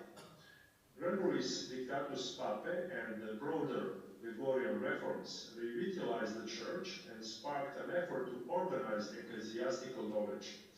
Canonical collections by scholars like Anselmo Fulca, Bonizzo, and Ivo Schardt reintroduced Roman legal texts such as Justinian's Hegesta.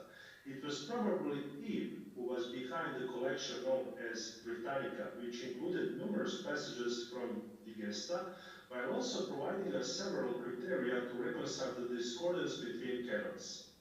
Most notably, the question of norm separation of divine law and secular law. These reforms aimed at curbing abuses like feudal entanglements, simony, clerical concubinage, or other secular challenges profoundly influenced both ecclesiastical and secular law, leaving a lasting legacy. Harold Berman described this period as a papal revolution, asserting that it played a pivotal role in developing Western legal traditions.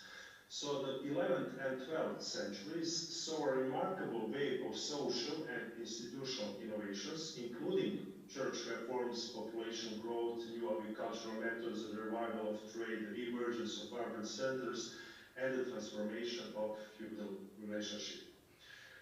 These developments strained the customary legal systems of the early Middle Ages, leading to the emergence of systematic legal science and the creation of universities devoted to train professional jurists. In Pavia, jurists had tried to utilize the Lombard edicts and capitularies as available legal sources, but the normative foundation on which they operated could not adequately respond to the needs of society.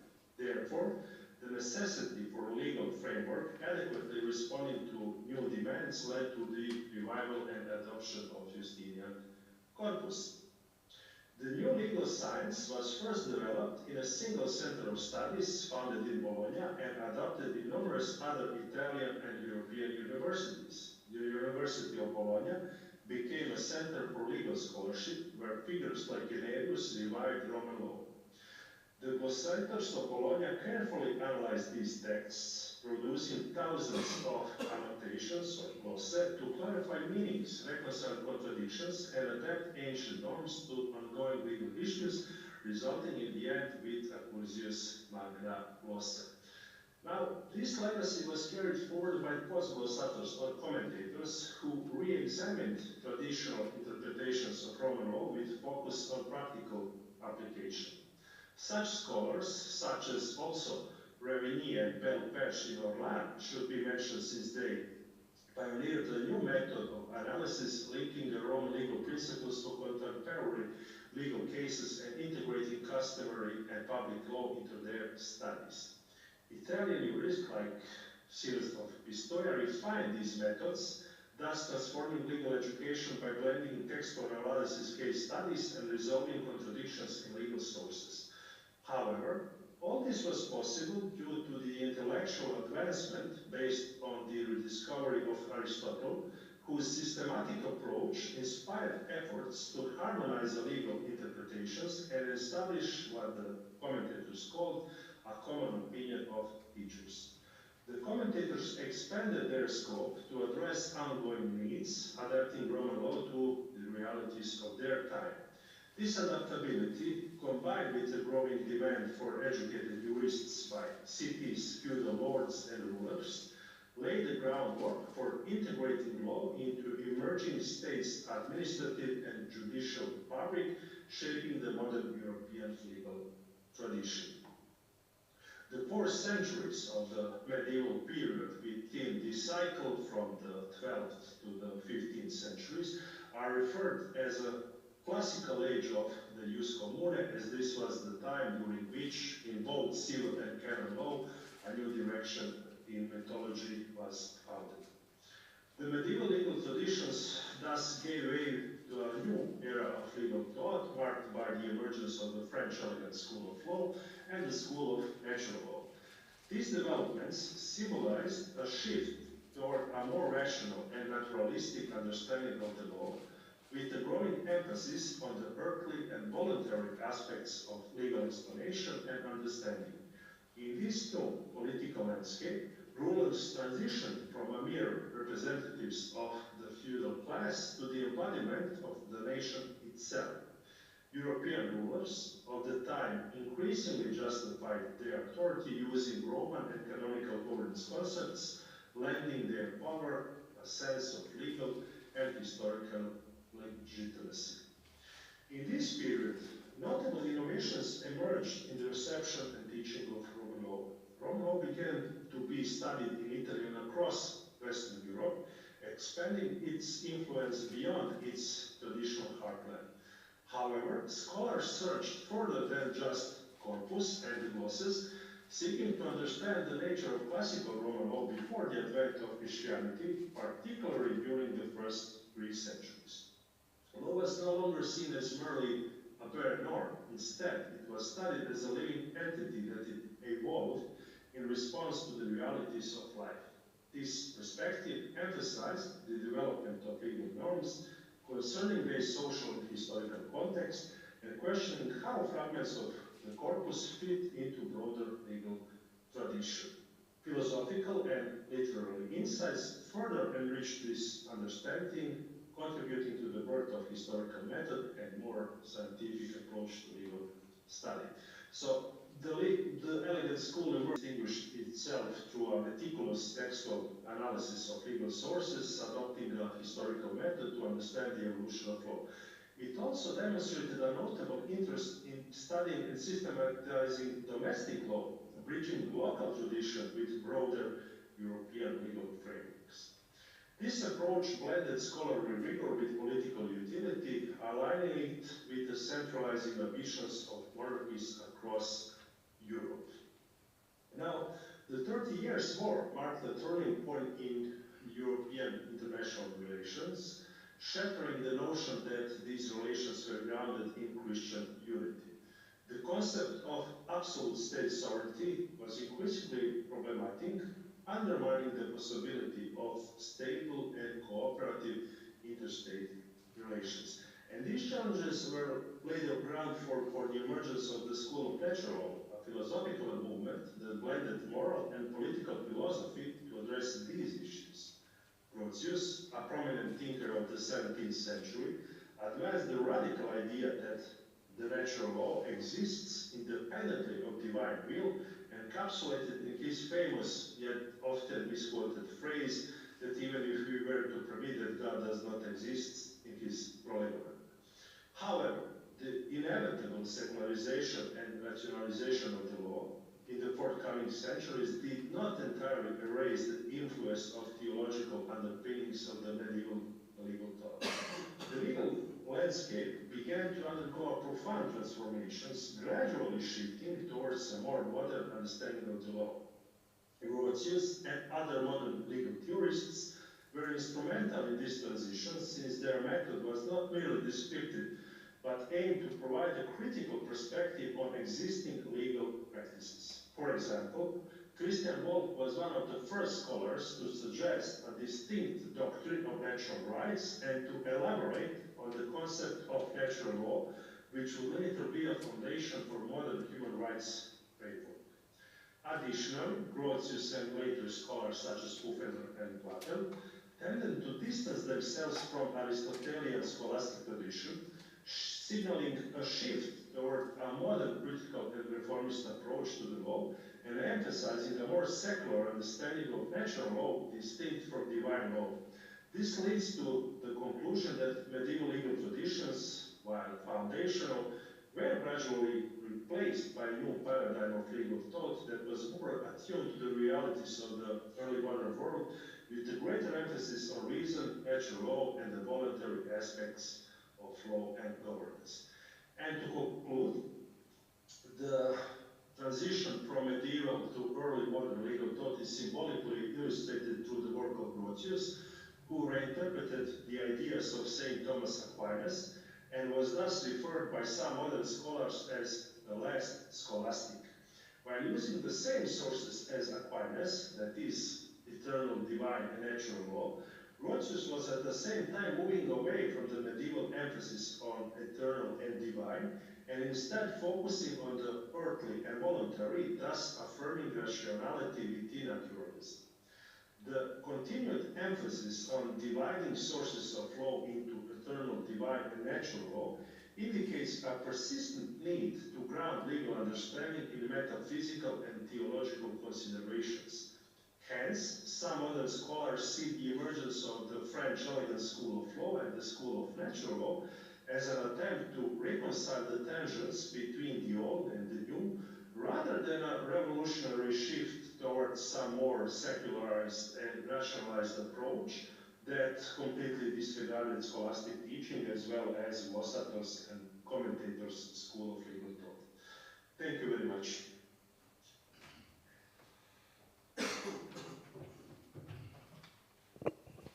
Köszönjük szépen Mirán előadását. Következik dr. Nagy Zsolt, a Szegedi Tudományegyetem Állam- és Jogtudományi Karának docense.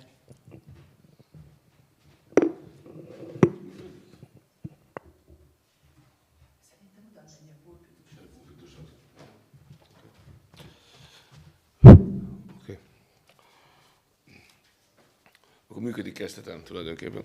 Jó, köszönöm szépen, Nagy Zsolt vagyok, mint ahogy a bejelentésben is elhangzott, a Szegedi Tudományi Egyetem Állam- és Jogtudományi Karának egyetemi docens az Összehasonlító Jogi és Jogelméleti Intézetből, és a témám a jogi oktatás klasszifikálásának kérdései a globalizáció tükrében. Persze szeretettel köszöntök mindenkit az online térben is, és itt jelenlévők között is. Bár meglepő volt számomra, hogy a 120 teremben összesen 2-en voltunk, de legalábbis fizikai állapotban jelen. De attól természetesen nem tudtam, hogy az előadók és a hallgatóság nagy része az online térben lesz. Nos, akkor el is kezdeném tulajdonképpen az érdemi részét a dolognak.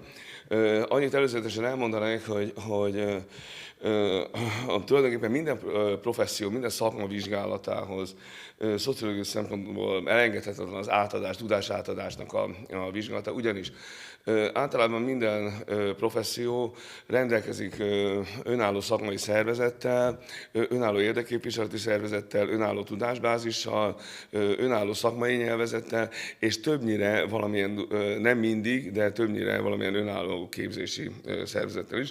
Most mivel a jogásztársadalom vizsgálatáról van szó, hogy természetesen a jogászképzésnek az áttekintésére kerülne sor.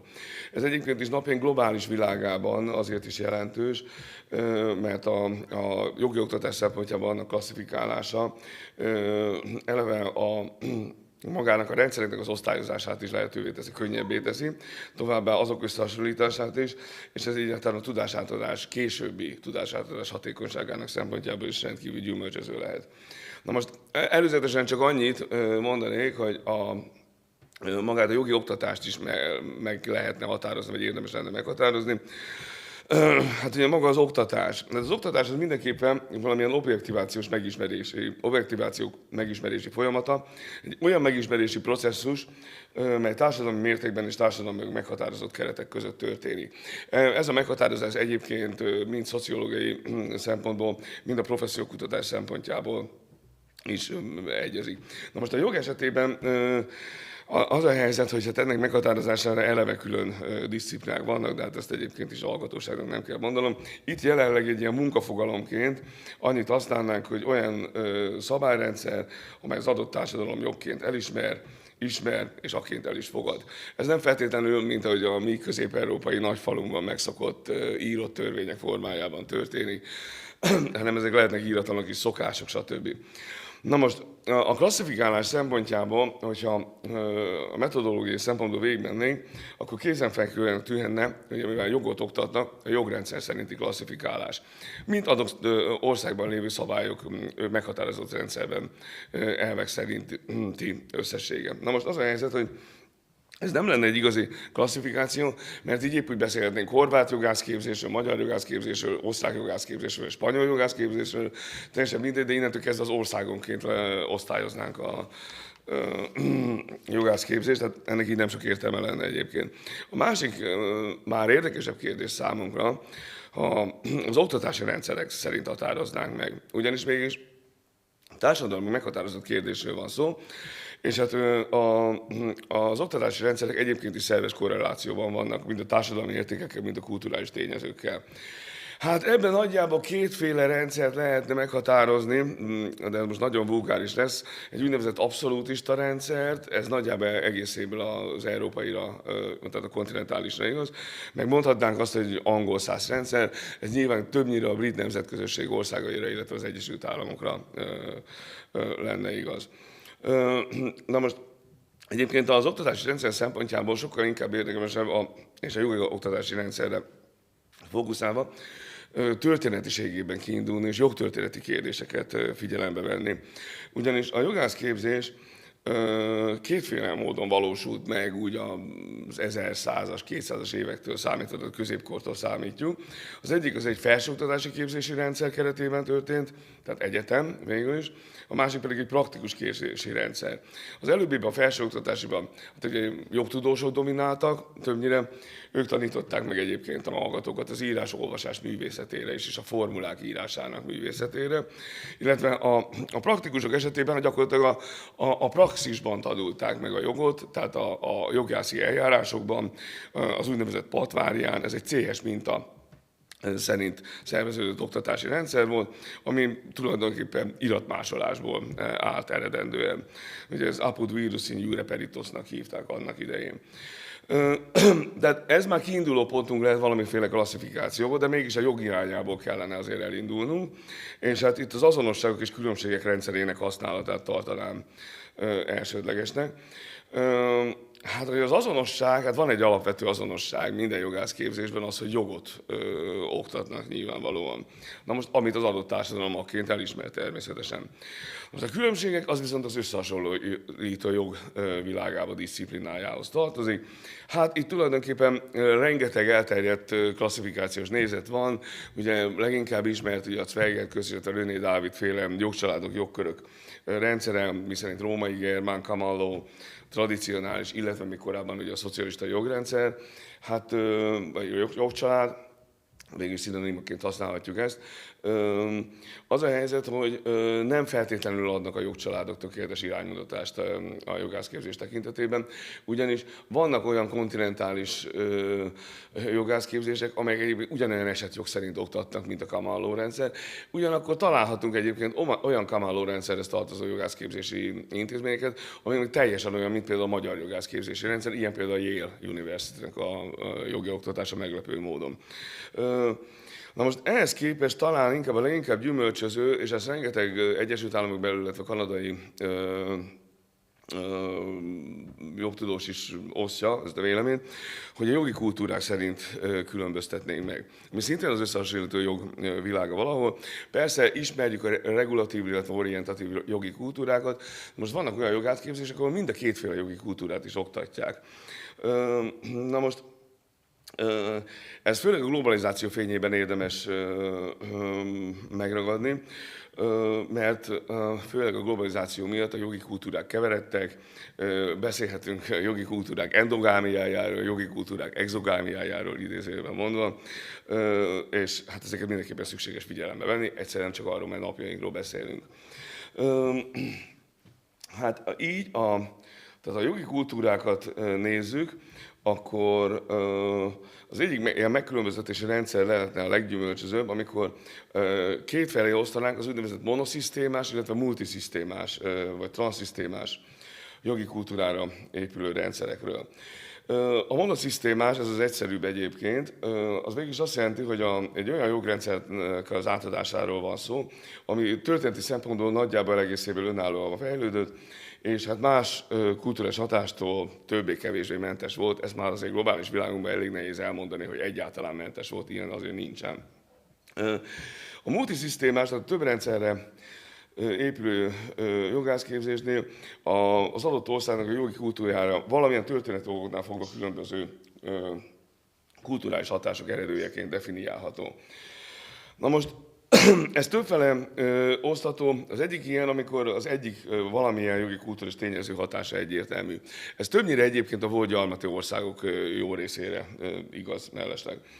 A másik, amikor ugyanabban a társadalomban valamilyen oknál fogva, de különböző jogkörök léteznek. És a harmadik, amikor racionális megfontolások alapján az adott képzési intézmény gondolja úgy, hogy több jogrendszert szükséges oktatni. Minden esetre az biztos, és az közös a multiszisztémás rendszerekben, hogy több jogi tradíció együttes oktatása folyik. Na most ennek milyen a gyakorlati megvalósulása, mert szerintem mindenki számára ez lenne a legérdekesebb. Hát az egyik az, amikor szeparált kurzusok formájában történik a tudásátadás. Tehát az egyik kurzusban kötelmi jogot tanulnak, kontinentális jog szerint, a másik kurzusban, a következő tanulórán pedig mondjuk law of contract, tehát a szerződések jogát tanulják a common law szerint például. A másik az, amikor ugyan a tárgyak elkülönültek, de összehasonlító fogalmakat használnak. Vannak olyan jogelvek egyébként, most megint visszatérek a common law-ra és a kontinentális jogra, amelyek egyébként mindkét jogrendszerben ugyanúgy léteznek. Lehet, hogy picit másképp értelmezik, erre fel lehet persze hívni a figyelmet, de attól még a jogelv nagyjából egészéből ugyanaz. Illetve a harmadik, és ez a legkomplexebb, amikor azonos kurzus, azonos stúdium keretében közös fogalmak alapján tanulják meg, és esetek alapján egyébként az adott tudáshalmazt. Na most az azonos stúdium és közös fogalmak esetében is kétfélét különböztetünk meg, az úgynevezett transzszisztémást, vagy bijural képzést, ahogy a kanadaiak szokták mondani, ami azt jelenti, hogy hát két jogrendszer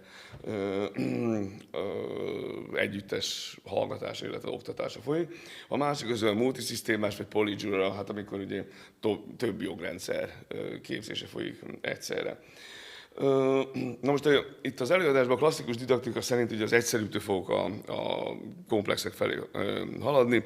Tehát először is az uniszisztémás, tehát egy jogi kultúrára épülő rendszerhez köthető oktatásra fókuszálni, csak néhány mondatban.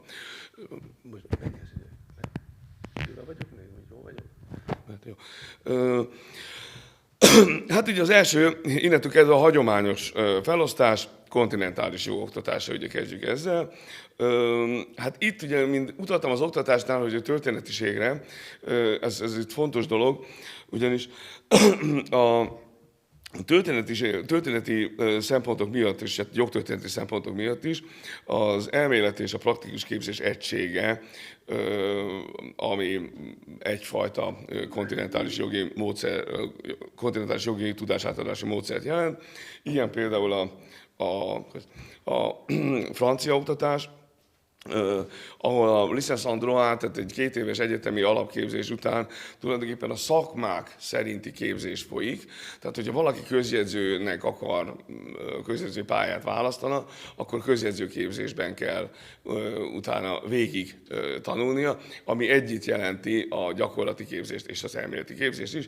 Ez igaz ugyanúgy az ügyészségre, a bíróságra, az ügyvédségre, stb. Tehát silószerűen elválasztott képzési utak vannak. A másik, ahol nagyjából egészéből az elmélet és a praxis az egységes képzési menetben folyik, az a német oktatás, ahol a felsőfokú képzés után mindjárt gyakorlati képzés van, minden hagyományos jogászi pálya gyakorlatát kénytelenek átvenni, meghallgatni mind elméleti, mind gyakorlati szempontból, és egyébként a úgynevezett második államvizsgán már a gyakorlaton van a hangsúly. A másik, még mindig az egy jogi kultúrára épülő rendszerhez köthető oktatásban, ahol élesebben elválik az elmélet és a praxikus képzés, ez ilyen az osztrák, tehát az ausztriai képzés, ami annyi, hogy nagyjából olyasmi, mint a miénk, mint a magyar például, csak a jogi és az államtudományi elméleti képzés az elválik egymástól, minden szakon külön államvizsga van, majd a gyakorlatot, az adott pályát teljesíti a hallgató, viszont a kötelező hivatali gyakorlatok mellett kötelező az elméleti képzés is, ami egyfajta hídként szolgál mellesleg az iskolából a munkavilágába való átmenetbe egyébként. A másik ilyen mondjuk Svájc, ami szintén hasonló a miénk, az itt a probléma az, és már itt jelentkezik egyébként a monoszisztémás és a multiszisztematikus kérdések problémája, hogy Svájcban egyébként bachelor és master képzésre oszlik a jogászképzés, de nem ez a lényeg, hanem hogy bármely nyelvű kantonban teszi le a szakvizsgát, tehát a gyakorlatra jogosító vizsgát, az mindegyik kantonra érvényes, vagy mindegyik kantonban érvényes. Ugyanakkor a kantonok jogrendszere is más, arról nem beszélve, hogy a kantonok nyelve is más, hát ugye 3 nyelvű országról beszélünk, az olasz, francia és német. Tehát még a vizsga nyelve sem ugyanaz egyébként. Tehát már itt próbálkoznak. A másik, csak egy nagyon rövid zárójeles kitekintés, hogy a kontinentális jogot nem csak az európai kontinensen oktatják abban a szellemben, ahogy, hanem ilyen általában a latin-amerikai jogászképzés is, ahol például mondjuk csak egy latin-amerikai jogi kultúrához, hogy a tárgyalótermekben például a teoretikusoknak a nevei, mint Oskar Bülow, Hermann Kantorowicz, vagy Karl Friedrich von Savigny-re való hivatkozás, ez egyáltalán nem mellékes és elég sűrűn fordul elő, de nem csak a tárgyalótermekben, hanem egyébként az ítéletekben is. Tehát, hogy hivatkozási alapok lehetnek, nagyon teoretikus, és így a képzés is rendkívül teoretikus mellesleg. És nagyfokú az írásbeliség, mind a képzésben, mind pedig a jogi eljárásokban. Ahogy ők mondják, hogy ami nincsen írásban, az el sem hangzott, ez náluk egy mondás. Na most, ez azt jelenti, hogy rendkívül hiányzik az esetjogi megközelítés, és nagyon magas szintű az elméleti megalapozás. Most még annyit egy zárójeles dolog, hogy a posztszovjet oktatásban elsősorban államigazgatási jellegű, és rendkívül hosszú. Ugyanis szintén egy nagyon hosszú elméleti oktatás követ egy nagyon hosszú gyakorlati képzés, mert az elméletben nem tanulták meg azt, amit valójában a gyakorlatban használni kéne, és fordítva. Ezért általában ezekben a térségekben, Magyarország is ide tartozik, rendkívül hosszú az egész jogászképzés, tehát 8-9 év, Lengyelországban a leghosszabb egyébként 9,5 év. Na most az angol-szász jogi képzés az megint még monoszisztémás, tehát egy kultúrára épül. Hát itt két eklatáns példa van természetesen az angol jogászképzés, illetve az Egyesült Államok beli.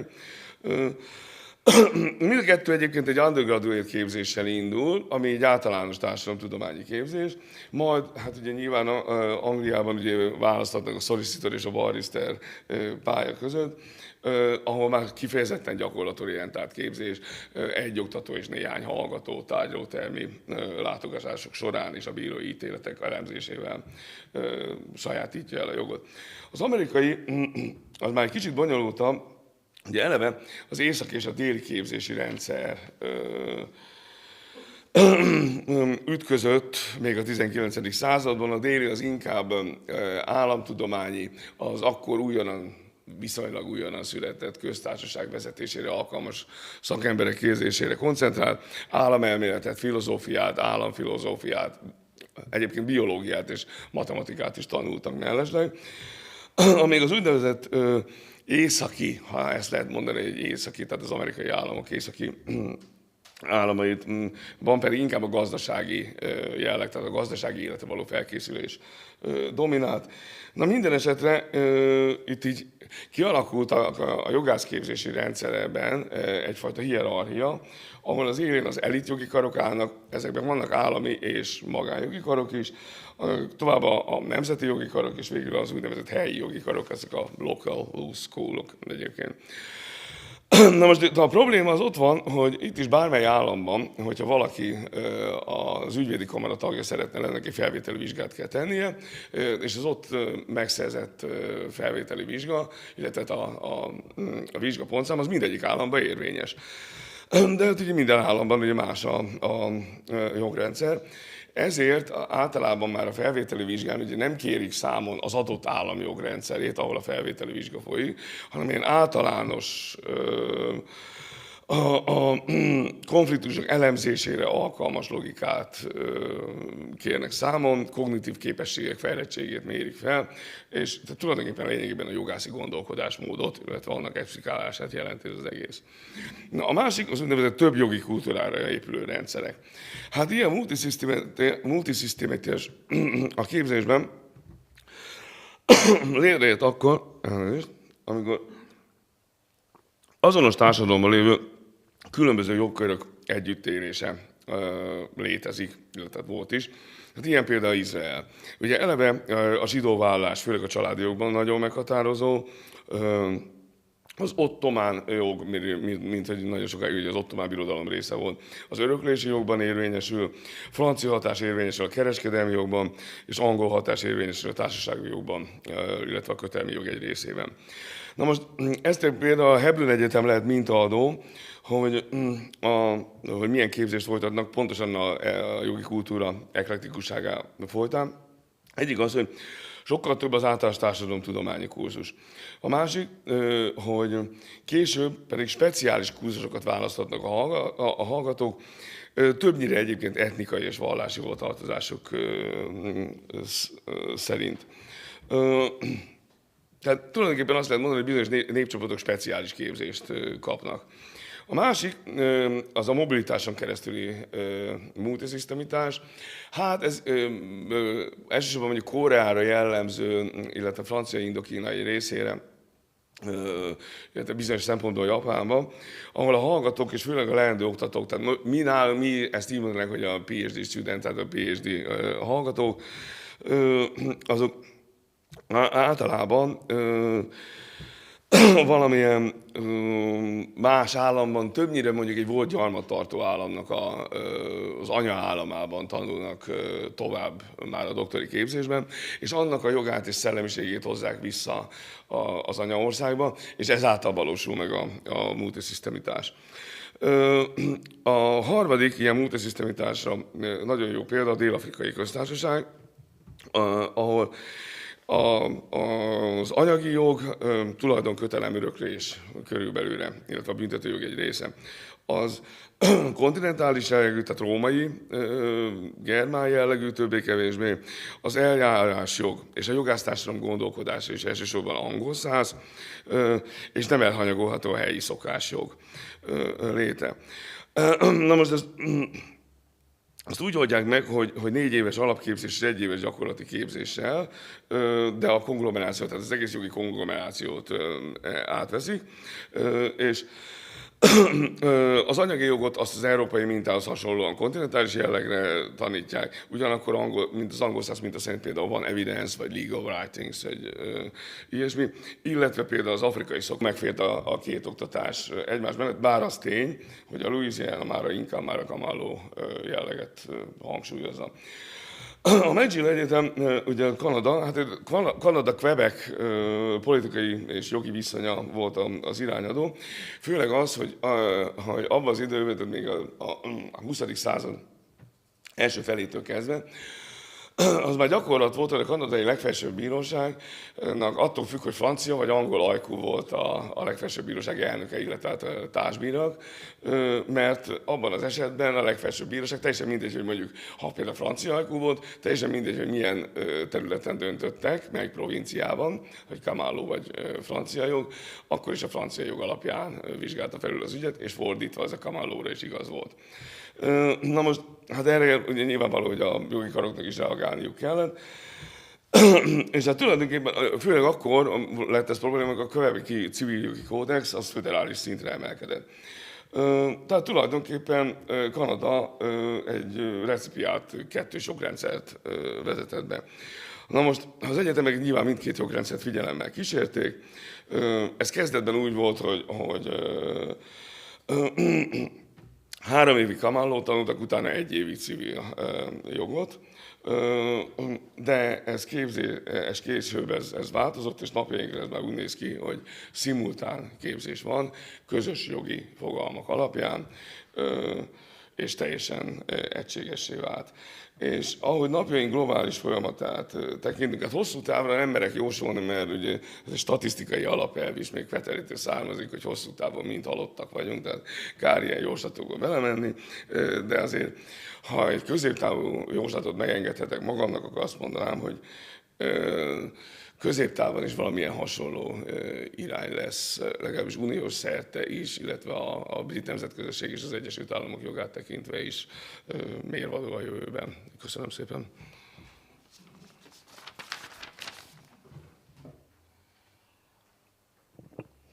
Köszönjük Nagy Zsolt előadását.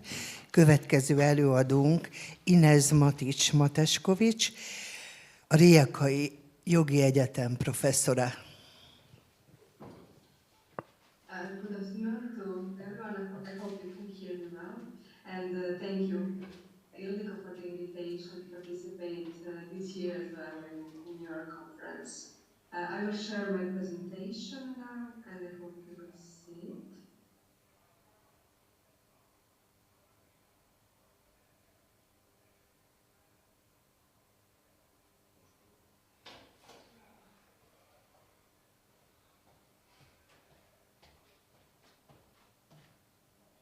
Okay, so today I want to talk about modernization of legal Okay, education. I'm sorry for disrupting your Yes. presentation, but I just only see the presenter planning view.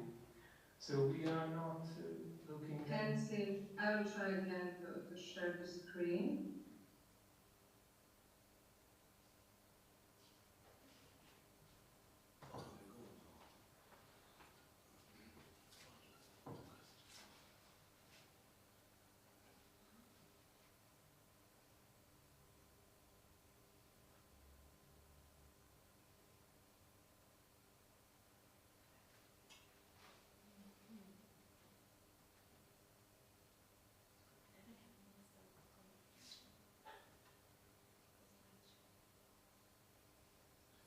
Can you see it now?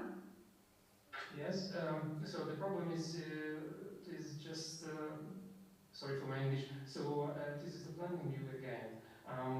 Just keep in mind, when you using the presentation, you have multiple windows and you have to choose the second one or the third one. So when you're using the screen share, Okay. and you can see the PowerPoint has multiple windows, or I don't know. So it depends how you use that software. I will try again, but the only window I have is this one, and I usually...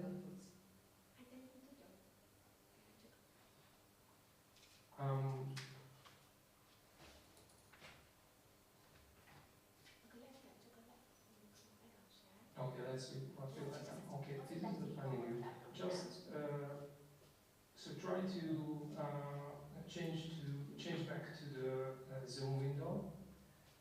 Okay. But just keep the presentation open. Yeah, the presentation is open, and when I share it, I'm not sure what you can see, but I'm seeing only my presentation window with slideshow. You can see it. No, it's just a planning view. That's because the PowerPoint using multiple windows, and you're just sharing the planning view, and there should be a third or I don't know second presentation window somewhere. Okay. Time, or can do it without the presentation. Or it's much simpler just sharing your desktop and start the presentation.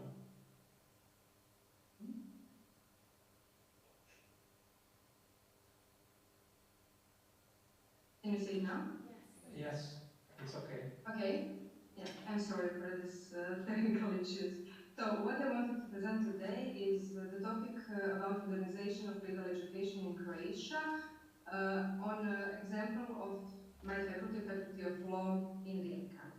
So in the first part of the presentation, I will give a brief context of legal education in Croatia, and then in the second part, I would like to talk more in details about the experience of the faculty of law in Rijeka.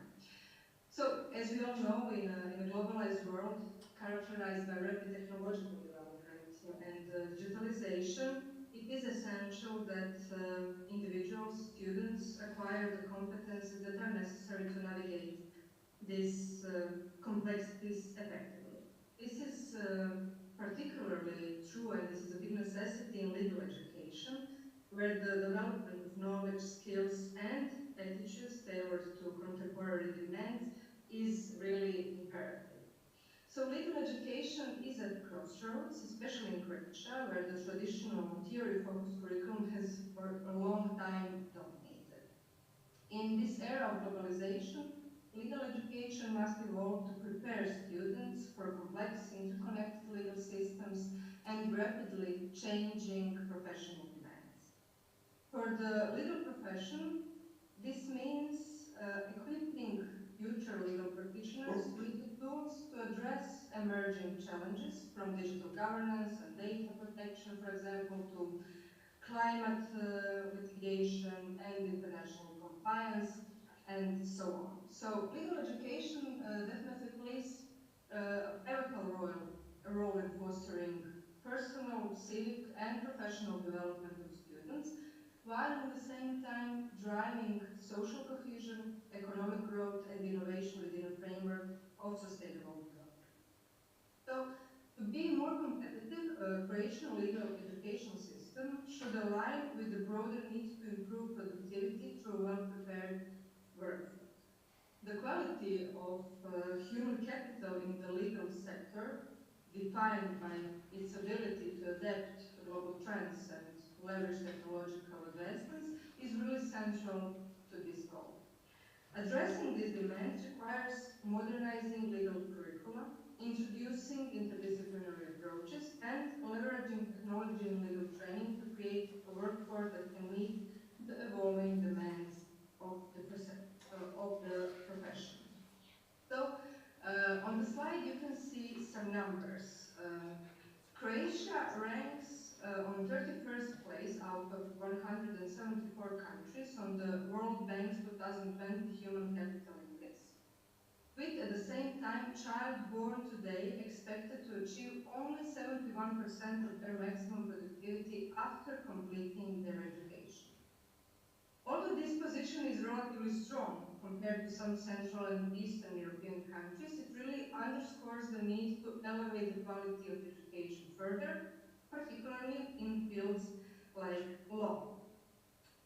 Rapid technological change is profoundly impacting the legal profession, reshaping the types of knowledge and competencies required from our students.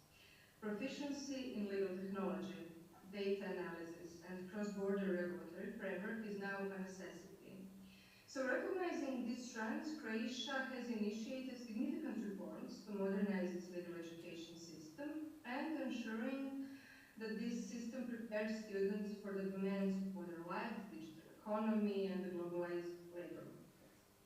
By focusing on integrating practical skills, innovative teaching methods, and international perspective, Croatia's legal education system aims to become a cornerstone of its broader human capital strategy, driving both national competitiveness and individual success in an increasingly complex legal landscape. The main two documents that are framework for this reform are National Development Strategy until 2030 and National Plan for the Development of the Education System until 2027. The National Plan for the Development provides really a detailed framework for implementing the strategic goals and priority public policy areas for the education sector that is outlined in the National Development Strategy. Under the Direction 1 of the development that considers sustainable economy and society, the main goal is educated and employed people. And specific objectives from the national plans are the following. You can see them on the slide. First of all, acquisition and development of core and vocational competencies, which means equipping students with essential skills and knowledge for personal and professional growth, aligned with evolving labor market demands. The second goal is enhancement of higher education by modernizing education systems to improve quality, innovation, and alignment with international standards. And the third goal is a balanced and forward-looking labor market that promotes the synchronization of educational outcomes with the needs of a dynamic and future-oriented labor market. So these priority areas reflect Croatia's commitment to fostering a resilient education system capable of addressing societal challenges while in the same time enhancing the nation's human capital. So Croatia faces significant challenges in higher education, reflected in one of the lowest tertiary education attainment rates in EU as of 2020. You can see the numbers on the slide. Also, gender disparities further compound this issue with a 13 percentage point difference between women and men in Croatia compared to 10.2 points on the EU level. So recent data highlights really troubling trends such as declining enrollment in tertiary education and increasing numbers of unfilled spots at higher education institutions. Also, many students fail to complete their studies on time or they drop out altogether. So transitioning from higher education to the labor market also presents significant challenge. And in 2020, as you can see, the employment rate for recent graduates in Croatia was 77.2%, which was below the European average of 83.5%. The main mechanisms to achieve the goals in the national plan that I was explaining before are the following. First of all, curriculum alignment and structural issues. Students require stronger support in transitioning to the labor market, which involves aligning curricula with the current and future needs of the economy and society. Structural issues in Croatia's implementation of the Bologna process are evident, particularly for bachelor degrees. So the study shows that approximately 30% of graduates report a mismatch between their qualifications and job opportunities, which suggests that the labor market does not adequately recognize bachelor's credentials. So what we need is to align curricula with the current and the future needs of the economy and society. The second point is practical training and employability. This practical training remains underutilized in Croatian higher education. Nearly half of students had no mandatory practical training during their studies. And this issue is more pronounced among university program studies compared to professional program students. Additionally, unemployed graduates frequently cite a lack of job opportunities as well in their field, and they say this is the main barrier to employment. Professional program graduates tend to transition to employment more quickly, as the study shows. So around 40% of secured jobs during their studies is for the bachelor's degree compared to 27.8% of university students. But this also depends on field of science that we are talking about. The third point are government initiatives to improve practical training. So the Ministry of Science and Education has undertaken measures to address these gaps that the study shows. And in 2016, a study was commissioned by the ministry, and it revealed that the professional training is included in approximately 50% of university programs and 77% of programs at polytechnics and colleges. So professional programs at private higher education institutions generally have a higher prevalence of internship compared to public institutions. And the fourth point is European Social Fund funded initiatives.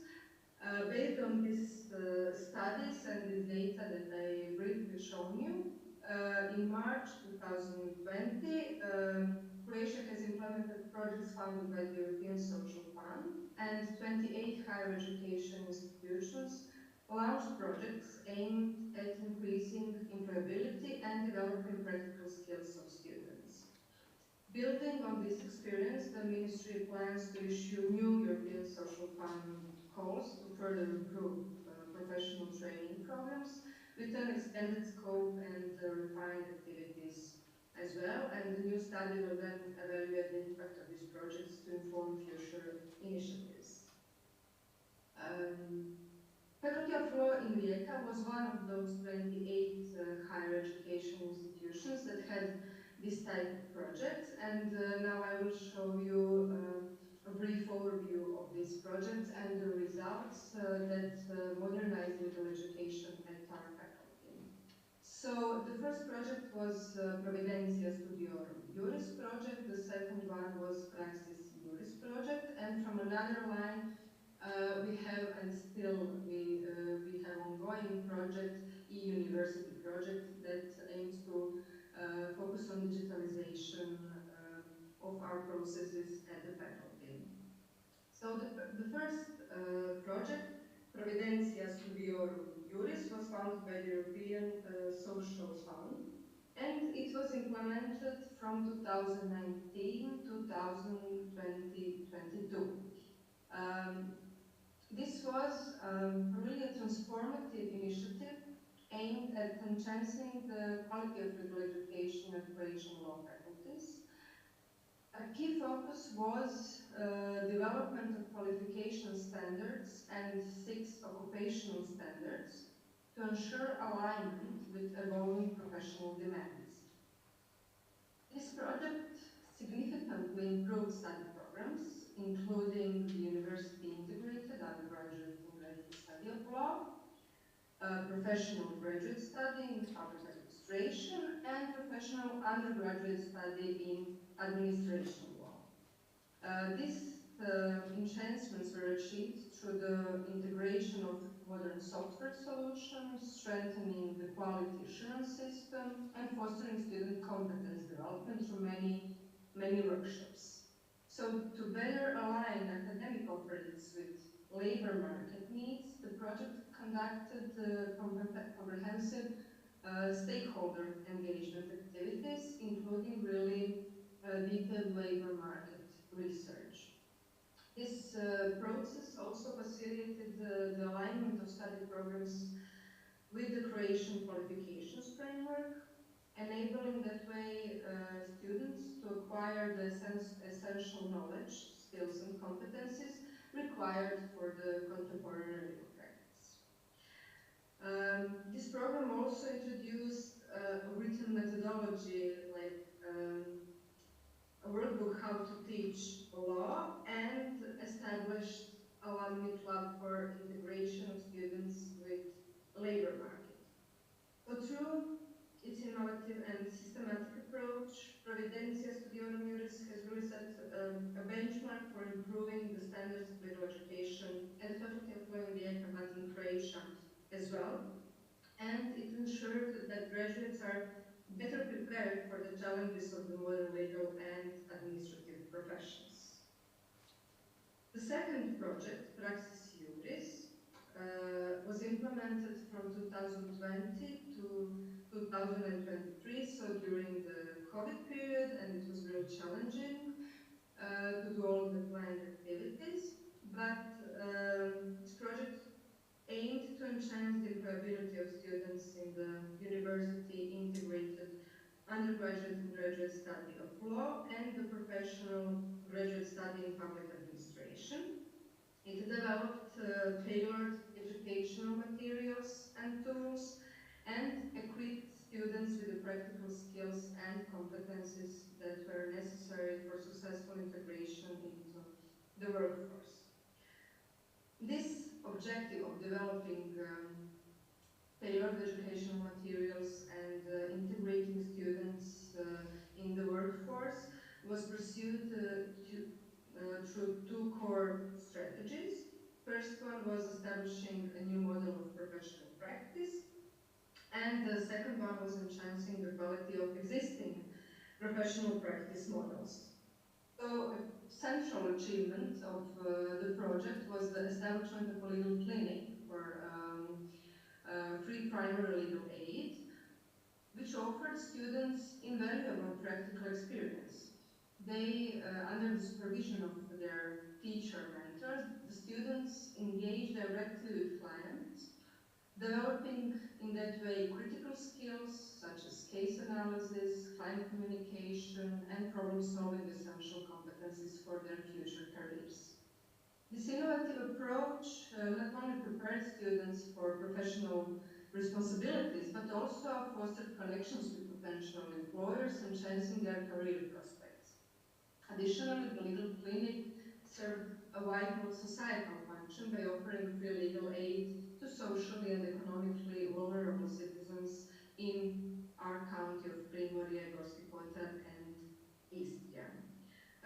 The project also focused on improving the quality and scope of existing professional practice initiatives at the faculty, so this included enhancing content in clinical courses within the integrated study program, expanding opportunities for hands-on learning through increased fieldwork and participation in simulated legal proceedings, promoting student involvement in moot court competitions with really robust mentoring support, and strengthening strengthening practical components in mandatory courses such as legal research and professional practice with a focus on Croatian and European legal context.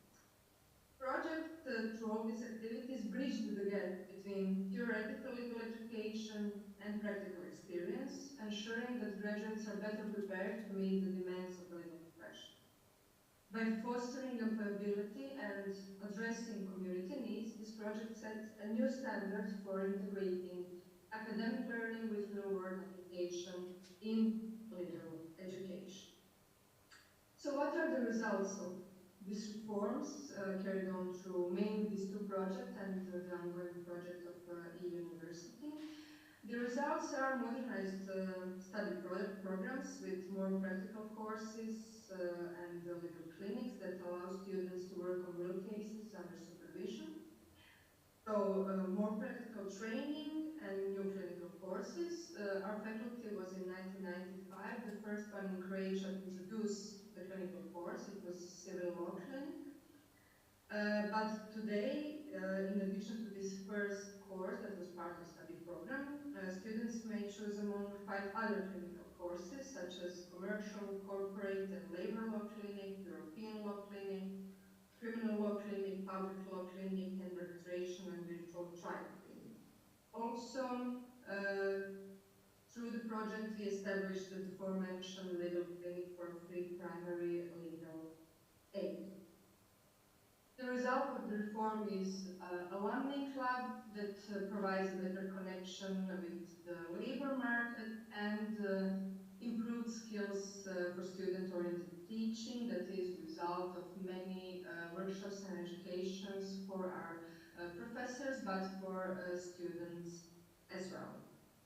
One of the results of this project is also a handbook methodology of teaching law that should also in future provide for our professors educational material and a framework how to better prepare their lessons and how to focus their lessons on students-oriented teaching and make it more connected with the labor market. So, in conclusion, I'll just say a few words about the impact of these reforms. What we can say today, after we finish this two main projects, is that our graduates are definitely more equipped to meet the challenges of modern legal profession.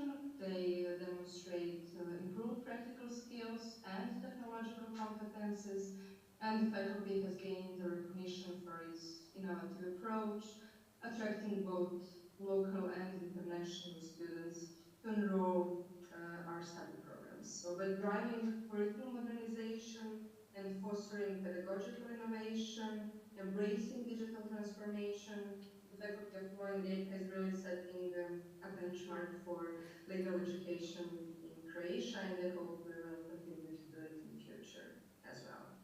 Thank you for your attention. Köszönjük szépen Inez előadását. Következik Samantha Chisman, a Szegedi Tudományegyetem Állam- és Jogtudományi Kar összehasonlító intézetének tanára.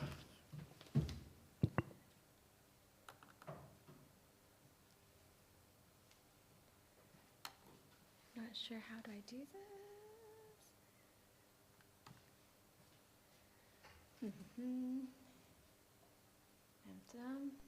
Do I do this like this?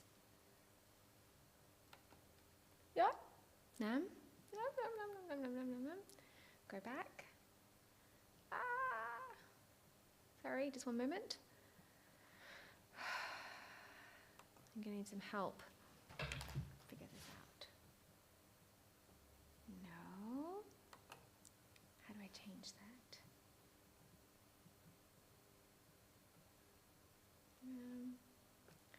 I'm glad every time.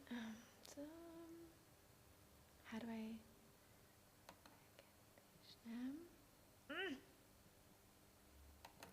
Can we? Keep going. Try it again. Sorry. one last time. Close this. Oh, someone's doing it for me. Okay, excellent. Sorry. Okay, sorry about the technical difficulties there. So let me start by saying good afternoon. Thank you for having me here today to talk in the context of this conference, which is titled Science in a Globalized World, Challenges of the Modern Age. And as you can see from my starting slide, I've chosen to look at this in the context of the academic challenges to universities in what we are now experiencing in this globalized world, and specifically from the context of what is now the purpose both for the lecturer and also for the student when receiving and imparting education. And obviously I should caveat that I'm looking at this in the context obviously from the legal education that we provide. So when we talk about this predominantly, we normally conceptualized globalization of education by looking at or drawing attention from Western education models. When we think about this, we look at predominantly maybe the common law world and other countries, potentially in Australia, New Zealand, South Africa potentially as well. When we talk about what are these models of education, that could be partly to do with the fact that these universities are the ones that predominantly we look at in terms of the rankings when it comes to excellence of research and education themselves. But there are problems and challenges with taking this approach when we look at assessing performance and also attracting students to come to particular universities to study. One of these is that the curricula itself that is provided within the law education itself can overlook or have blind spots when it comes to looking at what are the local cultural and contextual factors and issues that may be relevant or pertinent to talk about and expand upon and invest into in terms of the legal context of that particular country. Another criticism of this approach can be also seen that education in this context, particularly higher education, becomes another vehicle for potentially colonizing different systems into one more standardized version of providing an educative experience. So that presents one kind of challenge to how we look at education models and what some of those challenges might be in terms of a globalized approach to legal trainings. So in this context, we then ask ourselves, what is the role and the purpose of universities?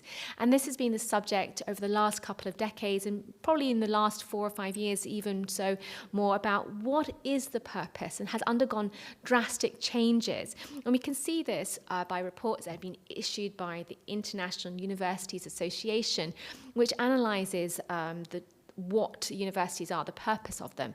And they highlighted, and something I want to talk about a little bit more this afternoon, is that we have seen a real push towards commodification and commercialization of education and the services that we provide. That's not necessarily in of itself a bad thing, but maybe it's something that we need to be aware of when we're promoting the university and particular faculties of law. What is our commodity and what are we commercializing? What are we giving up potentially in taking this approach or this tact to attracting international students and also local students to our universities? And as a part of that, we have also seen this advent of what we call degree mills, universities that produce degrees with high volume and at a high speed.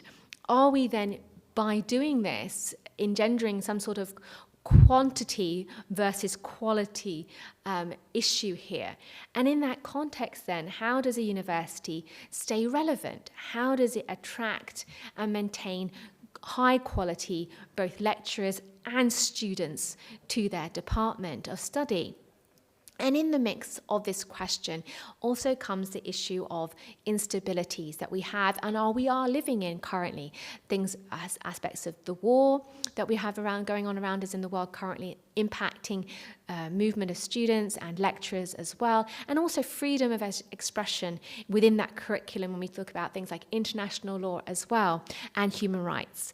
But then we also have the pandemic that the speaker before me also mentioned in terms of how that impacted the way in which we rolled out education in terms of even this moment, this very conference itself is predominantly online, how that there were some universities that were better equipped to respond to that rapidly unfolding events of COVID-19 and some had to catch up with that. And that also impacted upon the student experience and what their expectations would then therefore be going forward from those students who were then maybe in their last final years of school, choosing a university going forward and then having to enroll during the COVID period of time, how that online factor has impacted education the speed of education, the attention given to teaching, and also the advent of AI itself and how that has also been infiltrated and accepted by some and feared by others in the context of what does that mean for the life of the university lecturer and the student. That's a point I'll come back to later on in a moment.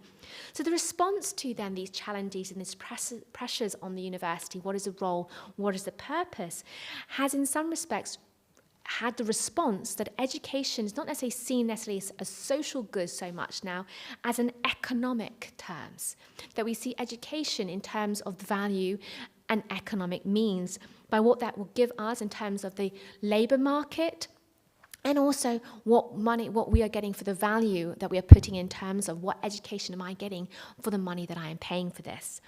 So within that, we then see a race to the top to secure global talent, which puts pressure on the universities in terms of how they then commodify and commercialise themselves to attract both lecturers and students. So let's then go deeper into this concept then of commercialisation and commodification. This has a negative impact as well. The challenge to this then is how does this increase the inequalities of access of certain students and also the equalities in gender access to education as well. So this globalization factor, when we look at commercialization and commodification of education in the university context, we see that there becomes a standardization of education and a narrowing potentially of some of the topics of education. And a study carried out by Hostler et al. In 2018 saw the growth of what we call these for-profit institutions, where we see that there is growing student debt, a problem that is prevalent wherever you go predominantly, and limited access to educational opportunities for low-income students. So if we reduce education and university education to economic value, it is going to close out certain people from being able to access that, therefore widening the inequality of access to higher education.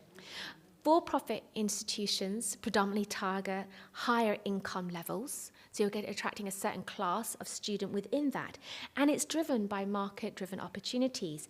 Research by Apple, as the slide indicates, shows that the promotion of things like charter schools and other such institutions target parents who are better able to navigate and get the best out of those situations for their children and better opportunities for their children going into the higher education experience. So it carries on within that.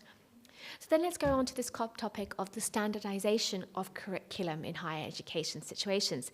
This then leads back to my first slide where I talked about the stifling of local knowledge and cultural practices within a particular context, and how that limits the experience, the richness of the experience of what we can learn of particular cultures from their legal and customary practices. This also feeds into what we have known as this brain drain consequences on educational systems. Bain, Dokier and Rapport in 2001 demonstrated that the negative impact upon the availability and quality of teachers in developing countries, which have been taken out of this and have been attracted by this race to the top of quality teachers and researchers, have been moved away. And within that, we see a negative impact upon the African continent and Latin America itself, which poses a danger to cultural diversity in the educative experience by creating pools where they are only in what certain types of universities do you have access to this type of thought pattern. So then what are some of the main challenges apart from commodification and commercialization? We see here 5 potential challenges that we need to be aware of. The first is access in higher education is seen as a positioned good. The pedagogy and the industrialization of learning, something I want to come back to in a moment. The new sectoral and institutional geography of universities where they're located, the rise of for-profit firms engaged in all aspects of higher education governance, so the independence of the universities themselves in terms of selecting, employing, education, curricula, etc., and so on. And then the commercialization of ideas, knowledge, and education. And so it's those 2 that I've highlighted that I would like to spend a little more time delving into what exactly that means then for this access and challenges for university. So within that, we then have to think about how do we assess performance? And what that means is important in terms of how does the university perform as compared to others. the ranking system itself. The idea now in the modern age is that the distribution and consumption of knowledge is at a social good. Or are we in now what we call this new world order that some are calling the fifth industrialization, that being referring to AI, artificial intelligence, and that being this new area of having to develop new skill sets? Are universities adequately equipped and prepared to teach, be that in the law context or whatever faculty you're a member of? Are you well equipped then to respond and prepare your students for this new world order of this fifth industrialization? What skills sets do we need to have in order to perform well? How can we compete against other universities in terms of access, efficiency, effectiveness, and quality, as those are the standards against which universities assess their performance? So on the other side of the slide, I list up three concepts that have been to remove governmental involvement and influence over the functioning and running of particular universities. And we've seen a shift depending on where you are and how effective and how that works. But the idea is that if you remove the government influence or control or invested interest and you give that to the private sector, it should or might produce or stimulate growth and efficiency of the running of a particular university. So corporatization relates to that aspect, that challenge of staying relevant, of having that independence, of choosing those aspects for yourself and for your staff. The second area then is comparative competitivism, okay? And this talks about things such as access, okay, equality of access, exporting education services, teaching in English, recruitment of talent, innovative curriculum. And this teaching in English I would like to highlight. Obviously, being English myself, I have the benefit of being able to go pretty much anywhere and teach in English. And for a vast amount of time, universities in the common law world had some sort of a monopoly of teaching in English. It was a way that you could attract international students, but we are losing that edge as more and more universities are providing teaching in English themselves. And as you will see, from the other side of the slide, when it talks about this trans-border student mobility. And what we can see, and as we analyse in the research, is if you look at the 1980s, for example, a lot of emphasis was given to providing aid programs for low-income countries, for lecturers, for scholars to move within those countries to have a more diversification of education and movement of people. But now that has shifted, and those aid programs are no longer relevant, they become more trade orientated and targeting middle income countries, and we can see that in case of China, Malaysia and Singapore. So instead of helping scholars, it's become more of what can we economically benefit from this partnership for both of us. And this can be seen quite clearly from the Atlas of Social Mobility, as I mentioned about this teaching in English phenomenon, that the UK and the US are losing our edge and our market on that. Therefore, we have a need and a pressure in our universities to diversify, to attract foreign students, and particularly in the UK context of the Brexit as well, in terms of funding from the EU, that has affected us quite considerably at our research at our university institutions. Another interesting aspect is what we call branch campuses. So you can get a degree from one country by studying in another.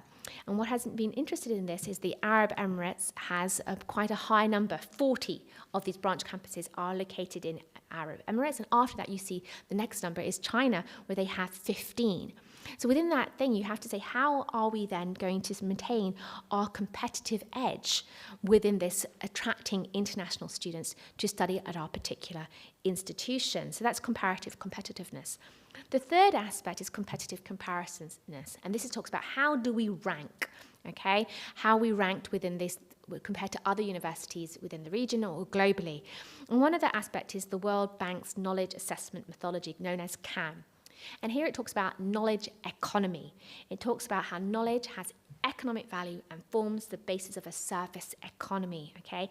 And this is a diagnostic and benchmarking tool that the World Bank uses and looks at particular countries saying, how ready are you for the knowledge economy? How competitive can you be within that context? Just to highlight a few more, because I don't want to take up too much more time, we can look at the World University Rankings, which I'm sure everyone is familiar with here as well. But within those rankings, what is the goal of these rankings and what is the challenge of them? The goal is to create competitive economies, institutions, and individuals. And that is the challenge for the universities. How do we stay up to speed with that? How can we maintain that edge and our independence in terms of attracting both internationals and maintaining local students? But what I want to do then is to circle back to this concept of AI. And AI is the big thing that everybody is talking about. And I think the speaker after me is even talking about that himself, probably in a little bit more depth than I will. But for my purposes, what I'm talking about when it comes to artificial intelligence is that all these rankings, all these concepts look at intelligence, look at research, look at access to knowledge within a very, very narrow perspective. And what we normally find is that in this conversation, individuals with disabilities or those who are neurodivergent fall without it, and those skill sets are somewhat ignored in traditional education settings, be that in primary, secondary, or in higher. And as a consequence of that, what I found in the course of the research really interesting was that the University of Dyslexic Thinking has been established by Sir Richard Branson, who is an entrepreneur, if you may be familiar with him. He's established the Virgin Company, and he's quite well known. And they have established this university saying that actually dyslexic thinking and the way that individuals with dyslexia think is actually what is needed in this new industrial revolution that we are going through, this fifth industrialization, which they refer to as AI. And they said the challenges of this require and demand new creative ways of thinking, innovative and adaptable thinking, and that the job market expectations and what the universities provide are mismatched. So when you get out of university with a degree and you go to work in a particular context, you are ill-equipped to actually give them what they need. And whereas people with dyslexic thinking, you normally find have greater creativity, problem-solving, communication skills that are far above their peers, but they're not seen for or accounted for in the normal measures of intelligence. So as I see on the slide, they talk here that visualizing, imagining, communicating, reasoning, connecting, exploring are all skills that are sought for in the job market. But universities don't provide these skills stereotypically. And here you can see that the people with dyslexic thinking skills outperform among their averages. And so in this context of thinking of, the challenges that are presented to us now today in the modern age, in terms of this globalization, the pressures on academia, the pressures on students, that actually there is a mismatch, that we are ill-prepared in this challenging world. And maybe one of the better ways to respond to AI is to think about how we can be different in that context within the university. So in that, the EY Global Corporate Responsibility Organization has decided to funnel funding into this particular university and into these particular skills. As you can see from the slide, the UK, the US, Canada, and Poland, and Trinidad and Tobago will be recipients of this funding to find ways from the primary and the secondary all the way up into higher education to feed in this new alternative ways of thinking. And then the question then remains is how then can the universities respond to this challenge in a way that requires creative thinking so as not to exclude certain people from this conversation. So thank you very much for your attention, and I wish you all a very pleasant afternoon. Thank you. Köszönjük Samantha előadását. Következik Maja Polics, Horvát Tudományos Akadémia, és Markku Urán Rijakai Egyetem közös előadása, amelyet Markku Urán ad elő. Thank you very much. Just to start off, I'd like to apologize for the lack of visual on my part. The webcam that I've been using for some time has apparently gone out, unfortunately. And I'd also like to apologize on behalf of Ms. Polish. Unfortunately, she has been ill for the past few days, and she has also been caught up just in between another work trip, so I will be here presenting the entire presentation. Anyway, I hope that we can see this. I've not used Zoom in quite some time, so if there are any issues, just let me know. Wait, let me see.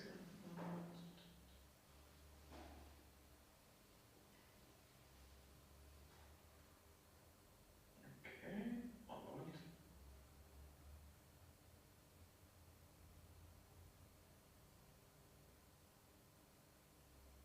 Okay, can everyone see this? I hope it's fine. It's okay. Okay, thank you very much. All right, so I suppose following this theme from Professor Cheeseman was perfect, taking into consideration that we'll be just talking about a specific example. of education. For today, we're looking sort of at an atemporal theme, and that is what can actually be learned from a specific professor in the mid-19th century, and we're looking at an example of Frankfurt's picture here, of the former Rijeka High School, which is also known as the Rijeka Gymnasium. So, okay, there we go. So just a bit about the background of the high school itself. So it was established by the Jesuit order in 1627, and after its dissolution in 1773, the administration of the high school was taken over by the Hungarian Viceregal Council, with the city of Rijeka contributing to its maintenance. However, political changes in the mid-19th century, specifically in 1848, affected the high school, taking into consideration that it came under the Ban Jelačić's authority in Zagreb, with the Croatian language becoming a mandatory subject, and later the language of instruction, which played perfectly into Mr. Cordelis's appointment as the professor of the Croatian language.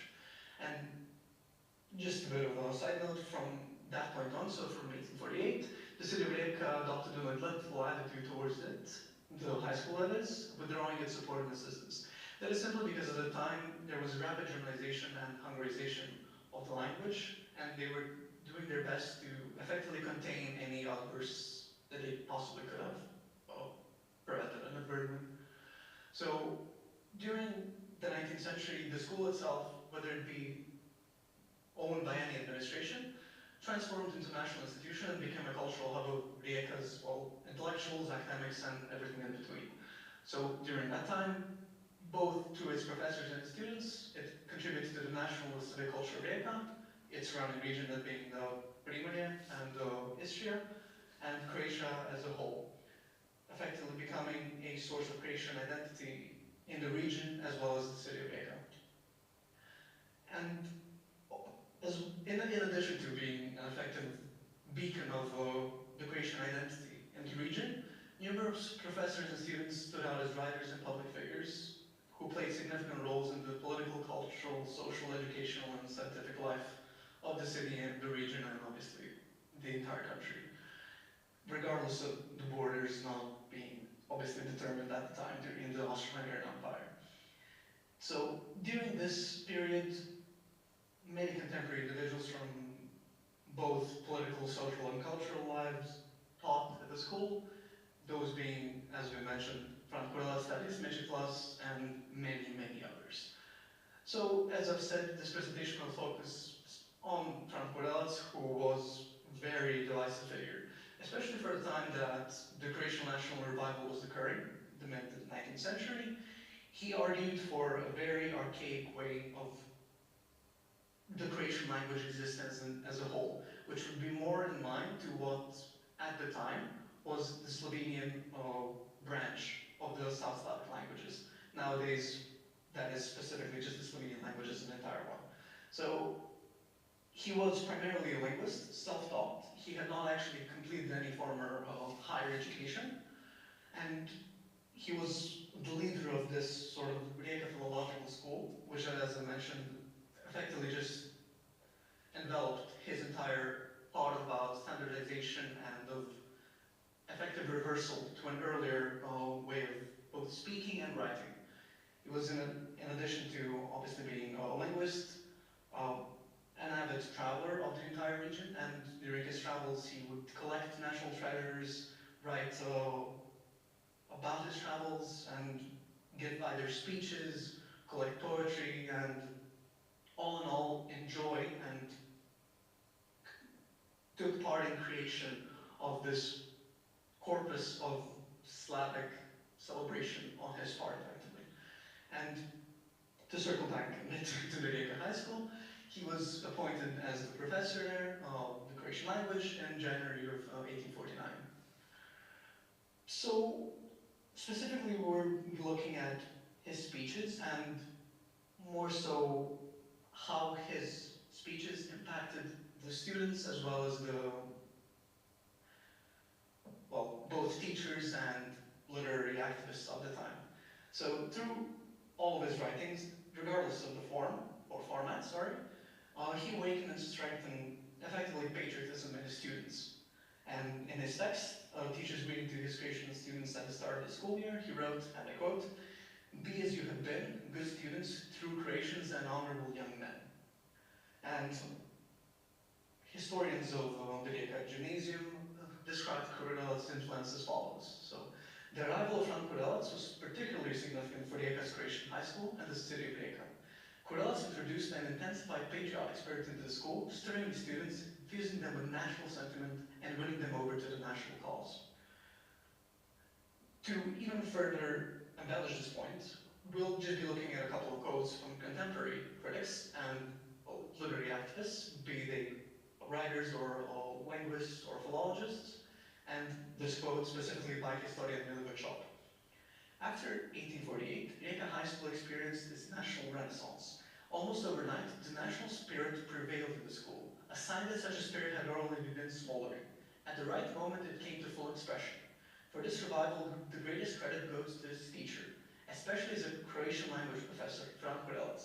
Through his patriotic activities and overall educational work, he inspired his students, enthused them for the national cause, and fostered in them love for their mother tongue, their nation, and their homeland. This latter part, homeland, doesn't necessarily mean, obviously, that is restricted to a border, but more so as an idea of this, not necessarily pan-Slavism, but individual identities within the idea of pan-Slavism, those being Croatian, Slovenian, Serbian at the time, even Bosnian. And another quote from philologist Diana Stolac, where she mentioned that he's not just a teacher. He had a special relationship with students and was a role model for many. He is remembered as Rijeka's philologist, and in the history of Croatian linguistics, its standardization ideas and notions are referred to as the Rijeka Philological School. We mentioned this in the beginning, but this philological school was effectively a circle of contemporary linguists and philologists who all subscribed to the idea that Kurelac's vision of the Croatian language is the correct one and should be, well, the dominant one. As we all effectively know, today Croatian is divided into three dialects, with the Shtokavian being the predominant one. Just for reference, Kurelac argued for the Kajkavian one to be, for effectively actually a mix of the Kajkavian and the Shtokavian one to be the standard one. And similarly, Ivan Lukacic, who is a massive source, effectively, for everything that Kurelac has done, be it through a linguistical aspect or the historical aspect, wrote that Kurelac worked tirelessly, teaching Croatian language diligently, researching and writing, and gathering an increasing number of students and friends, maintaining close relationships with them, and corresponding with many later on. To his devoted students, Fran Kurelac was simultaneously a father, elder brother, mentor, and friend, sharing his deepest feelings and desires with them, as they did with him, sincerely and openly. Now, I genuinely hope that these quotes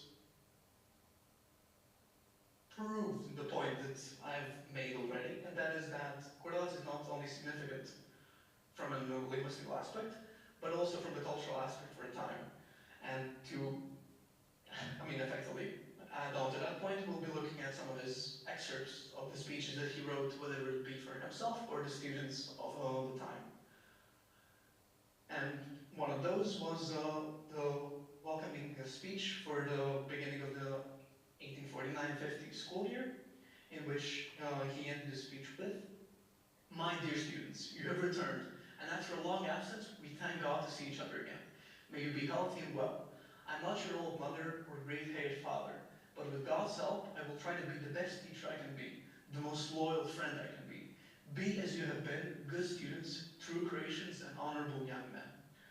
In addition to that, Kurelac's love for his students is evident in the preface of his book Fluminensia, which is considered to be his greatest work, in which effectively he brought out his entire theory and his entire corpus of work, which he dedicated in the preface to all of the students that he taught during his 5-year tenure at the Rijeka High School.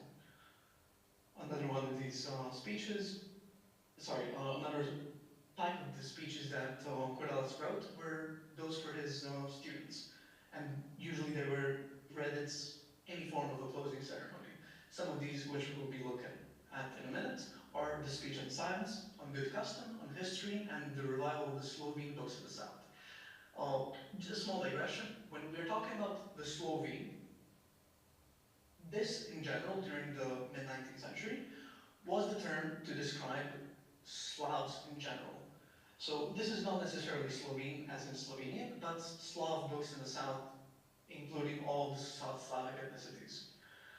And as I've already mentioned, these speeches effectively contributed to the entire cultural aspect of the school and the region, and inspired both the youth and its contemporary, be it linguists, authors or philologists, effectively cementing Quirlas as a central figure both among the faculty but also among contemporary, I'm not going to say academics because unfortunately he wasn't actually highly educated on an academic level, but more so that he was an expert in every single field that he ascribed himself to. And to continue with all these speeches, we'll be just taking a look at some of these. So every single one of his speeches exuded nationality. Effectively, he was a fierce proponent for nationality and pan-Slavism in general. So his reverence for language and patriotism and resistance to foreign influence during the time of neo-absolutism in the mid-19th century is a very burning point. And for example, in his speech on science, delivered by Ivan Fleming, who later became a priest and a politician, he said, "As I speak about science, my homeland fills my heart, and the words on my lips shift. So I say to you, her sons, do not let your heritage fall into ruin. Instead, cultivate your fields and sow wheat. Tend your meadows, plant vineyards, fence your gardens, and clear your forests." Another one of his speeches, the one being farewell speech, which was delivered by Franz Teršič from Baška. Quirlas incorporated both patriotic and revivalist messages, along with praises of Croatian, but not specifically Croatian, more so South Slavic literature in general. This quote would be then, "Brothers, are we not all Slavs? Whether born in Istria, Cresta, Primorje, Krajina, or Birkopa, are we not all one tribe, one blood? Are we not sons of a nation awakening to glory, building its house on solid foundations and spreading its wings far and wide?" And in Speech on History, which was delivered by Atul Karabajic, Quirlas explained the importance of studying history and concluding that speech with saying that history is not beneficial only to individuals, but to the entire nation. And that exact same speech included revivalist messages such as, "The knowledge we cultivate is the wheat we harvest. The more we have, the better the yield, and the greater the benefit to our homeland." Woven throughout it has been any other speech, which was embodying both his unwavering spirit and hope for a better tomorrow in a very. And this is the final excerpt, which, as I mentioned, is on the revival of Slovene books, meaning South Slav books, illustrated both Quirlas' teaching style, but also his passion for Croatian literature. "Let us move from church language writings to these written in the language of life. Joyfully, brothers, let us look upon them. The sheaves are full. Here you have the Vinodol Code, the statutes of Polica, Grbat Parish, and Kirk Island, the chronicles of the Dufna priest, and the Istrian legal codices." This speech was publicly delivered by his student Vjenceslav Orpani during closing school ceremony in 1853. At the time, neither Pazin, which is in Istria, or Zadar, which was in Dalmatia, were part of Croatia, which definitely adds weight to his statement about these cities being, proudly Croatian, effectively. And following many ideas that he had proposed in these speeches, he was subsequently dismissed in 1854 due to clashing with the local governance, as the local governance had this idea of Germanization of language and idea during the era of neo-absolutism, of course. So, to conclude this in general, why is it relevant even to speak about something like this? So, as we mentioned, he had only been there for 5 years, but he had awakened national consciousness among students and colleagues, inspiring many, if not all of them, to pursue careers they might not have thought were even possible. And as a result of that, at the time that he was fired, his absence was felt great, and his legacy had been unmatched by any professor of the Rijeka High School or Gymnasium since he left. And this idea that a professor is so much more than a professor has never been more true than for this individual. Regardless of his archaic and frankly completely redundant ideas about language, his passion and his hope for a better future inspired. Sorry, do you hear me?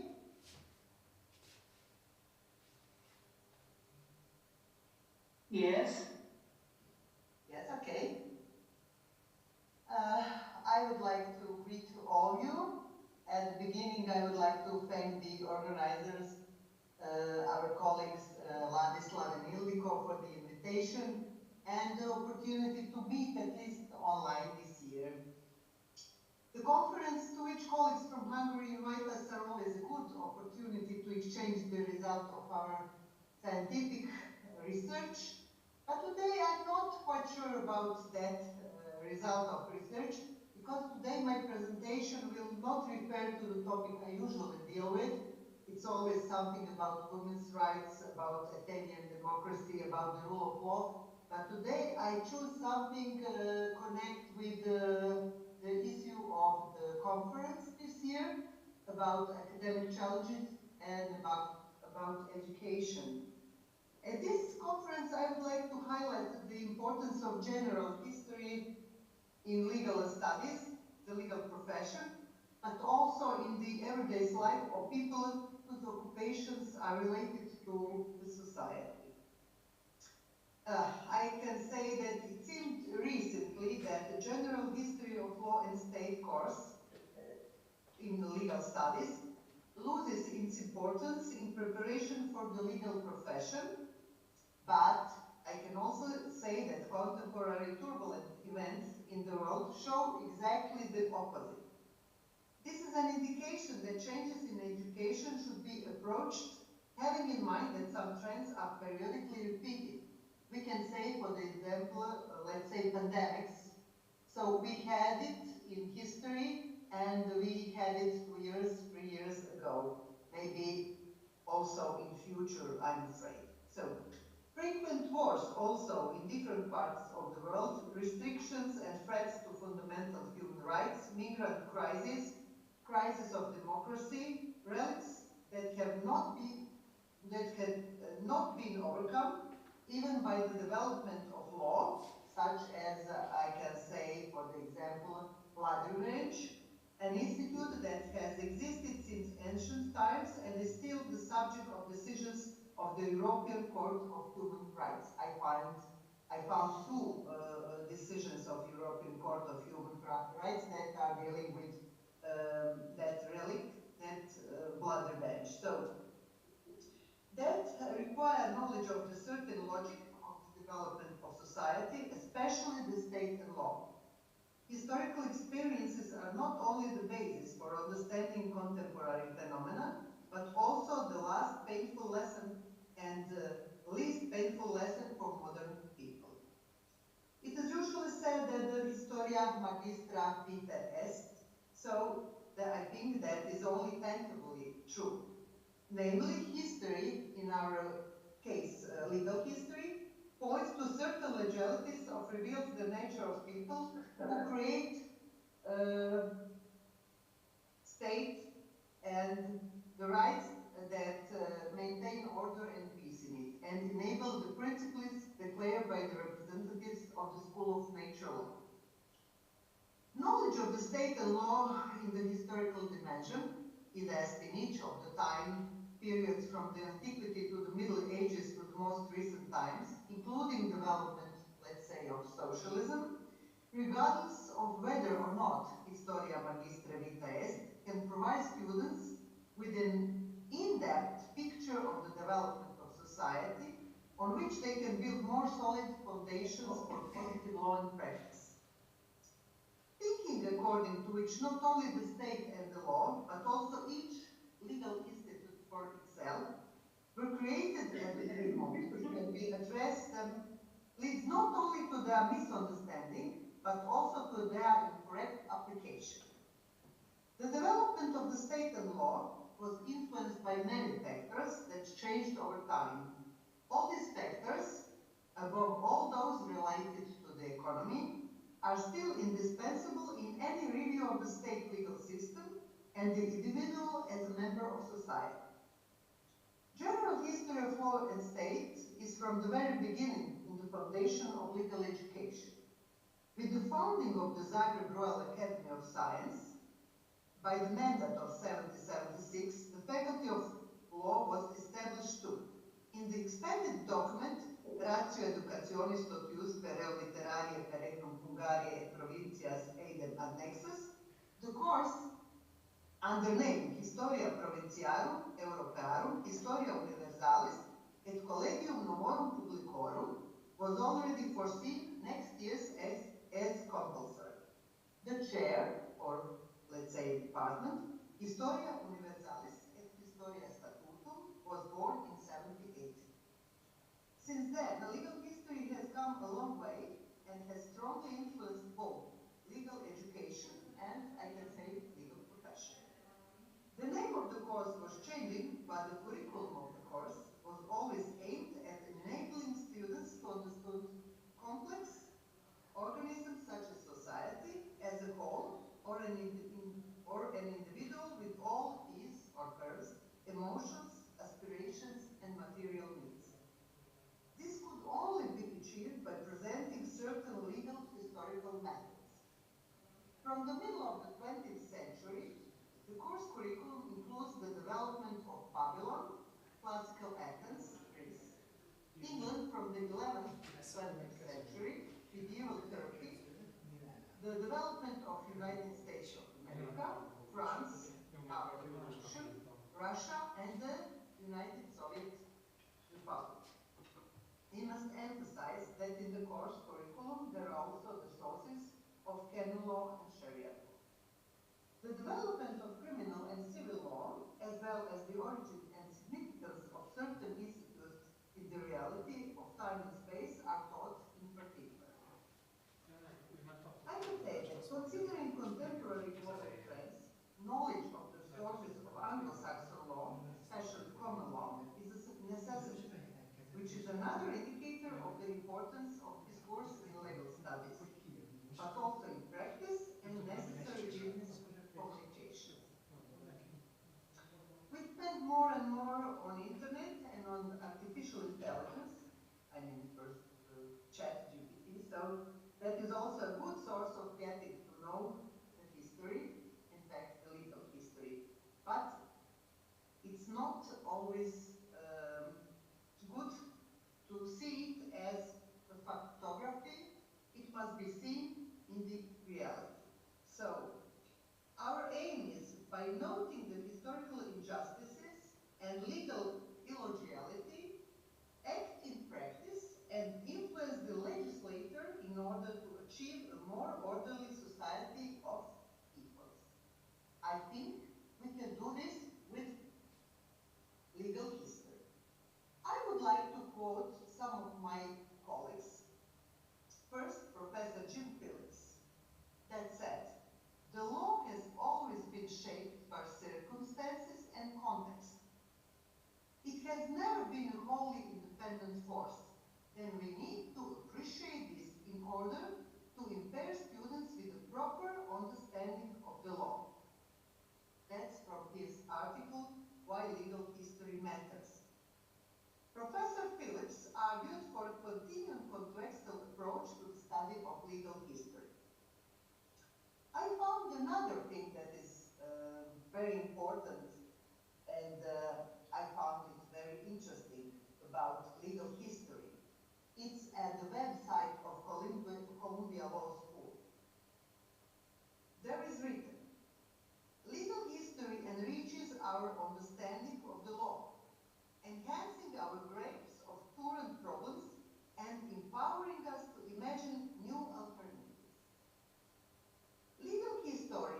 are guided by figures like judges and legislators, as well as ordinary people who give voice to their own ideas of what the land is and what the land should be.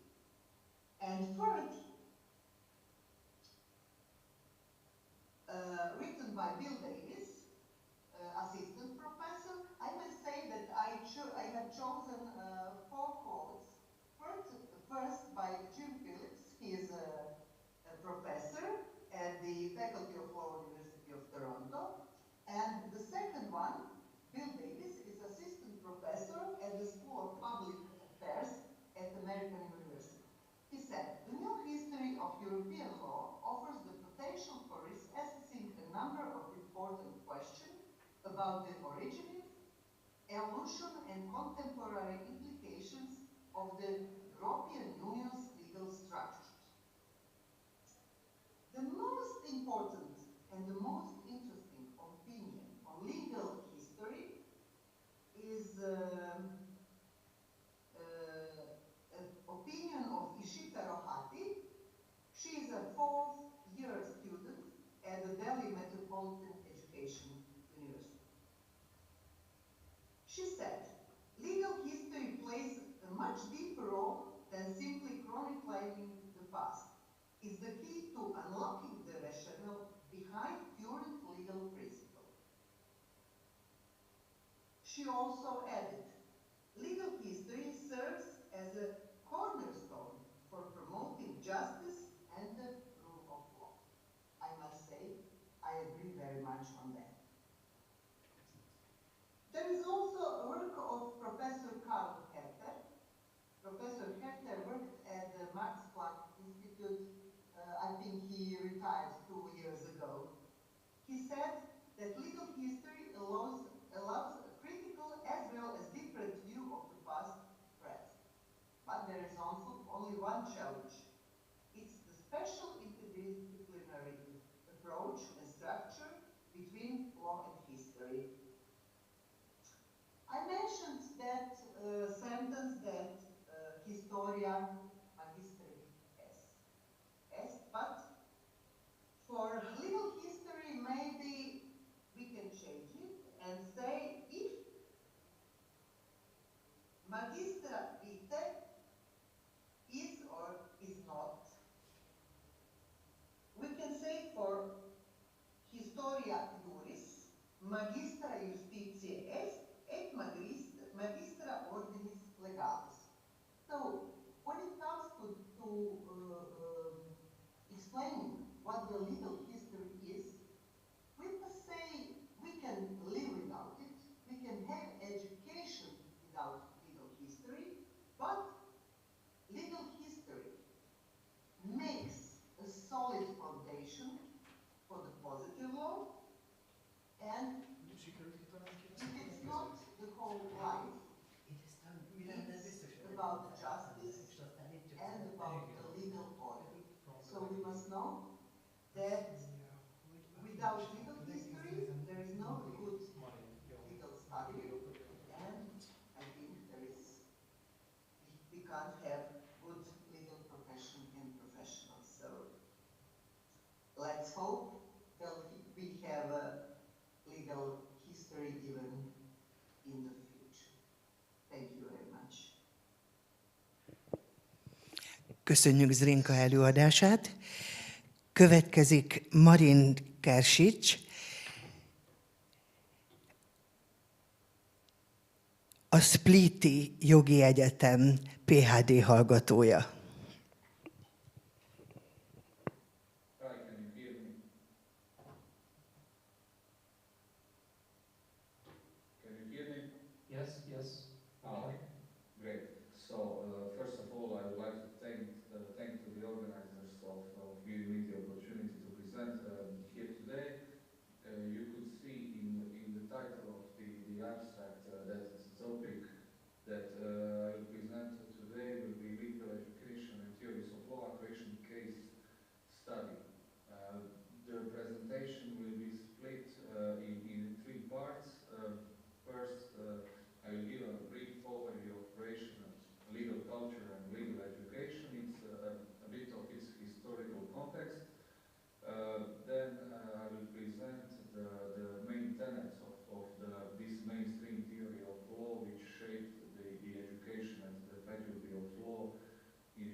studied the university where I teach in the end, and finally I'll present some practical implication of this whole historical theoretical context of this particular theory of law.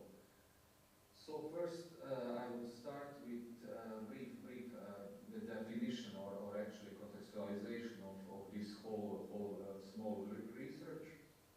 The focus is narrowed down to one of the 4 law schools in Croatia, namely the University of Split. The reason is quite obvious. That's the university where I studied and also have an experience as a lecturer. And the second reason is that the exceeding the scope and including other 3 law faculties would be far too much for this kind of presentation. So the focus, as I said, will be at this faculty of law in Split. And this brief context, as most of you know, since what I saw from the list, many colleagues from Croatia and from Central Europe, there's no need to contextualize much. The influence of Croatian legal education is strongly shaped and determined by Austrian heritage, and this can be seen in the curricula in the sense that there is a strong connection with other social and humanistic disciplines, besides the usual, I would say, and cornerstone courses, which is theory of law and state that I teach, and Roman law. The other 4 courses at the first year for students are non-legal courses, non-legal in this sense, traditional sense. So we have general legal history, national history, sociology, and political economics. And all 4 law faculties have these integrated undergraduate and graduate programs, at the end of which the students are awarded with the title of Master of Laws at the end of these 5 years where they obtain 300 ECTS. So this is just for a brief context of educational system at the law schools, and now for this central part, what is this so-called integral theory of law, which shaped the approach to this course of theory of law and state. So this integral theory of law was developed and shaped by Professor who taught more than 4 decades theory of law and state in Split. And the textbook that students learn from is based on his doctoral dissertation from the late 60s. So this textbook is obligatory literature for this first year course, first year exam, one of the first exams that students take in theory of law and state. And now I will mention quite a few names because the influences and the genesis of this integral theory of law is quite interesting, and actually you will see that I will mention quite a few different names from different legal cultures and even different continents.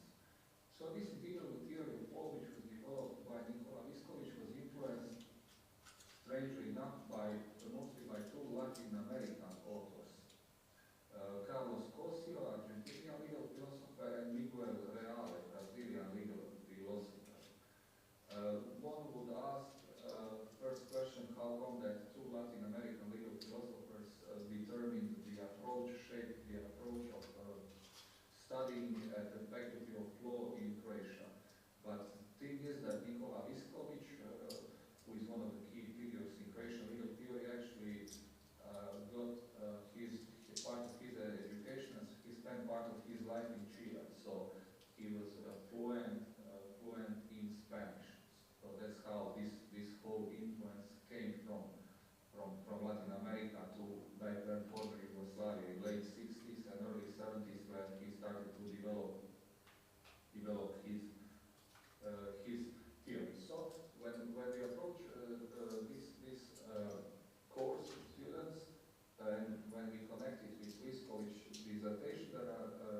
elements, albeit in a quite reduced manner, is some of the ideas from Nikola Viskovic that the definition of law should start from the experience of lawyers. That this should be the basis of studying law. So for him, the object of legal science would be this experience of lawyers. So in this sense, his definition is, we could call it constructivist and pragmatist positive law. So regarding this understanding of structure and sources of positive law, the integral theory of law basically, its supporters present itself, or better to say, theory, as having advantage over purely positivistic or naturalistic conceptions of law by arguing that they do not underestimate or overestimate certain conceptions or elements of law. To be more precise, they say that, for example, normativist theories of law, such as Hans Kelsen, or more rudimentary normativist theories, let's say command voluntaristic definitions from Austin and so on, that they overestimate the importance of norms. What they will point out to, for example, theories of Yering, Weber, Luhmann, that they overestimate the importance of social relations. And for the axiological understandings of law, for example, the ones from Gustav Radbruch and Del Vecchio, they criticize the overestimation of values in law. So they purportedly, according to the proponents of integral theory of law, they do not overstress the importance of one of these elements, but see law as equally constructed or made up of these three elements, equally relevant: the norms, the values, and social relations. So to summarize this view of integral theory of law, the definition that we use and that which is given in the textbooks to the students is that law is a system of norms created by both state and non-state actors, which regulates the most important and most conflicting social relations in order to promote certain values. This definition is not surprising, and most of you will probably also teach it to students, and it is well known. But what is also important to point out here, that besides Carlos Cossio, the second strong influence on Nikola Viskovic and his integral theory of law were Marxist theories of law. So what Viskovic points out and stresses here, that these values and interests which are protected or that are protected by law are always the interests and values which are adopted and favored by the ruling members of the society. So this is the second influence. So his integral theory of law, we can state that first influence is Carlos Cossio, his ecological theory of law, and the second one are the Marxist theories of law. So this is for a quick context, but since Carlos Cossio and his ideas could be quite foreign to Central European or European public, I will now just briefly contextualize Carlos Cossio so you could get an idea of what is his ecological theory about. Basically, the integral theory of law developed by Nikola Viskovic and taught to our students is a sub-variant of ecological theory of law. So as I mentioned, Carlos Cossio is an Argentinian legal philosopher. He was actually credited by introducing So with this idea that legal science should be a science of judicial experience, Cossio tried to overcome normativist Kelsenian conception of law. And law, according to Cossio, and this is also accepted by Viskovic and taught to students, that law is in a sense axiological dogmatics, but also that law, the only law is positive law, and that positive law is a cultural object. There is also this book from Nikola Viskovic, Law as Culture, ecological theory of law, basically a summary of Kossio's ideas. So, as you might have noticed, the ideas of Carlos Cossio are quite a bit of amalgam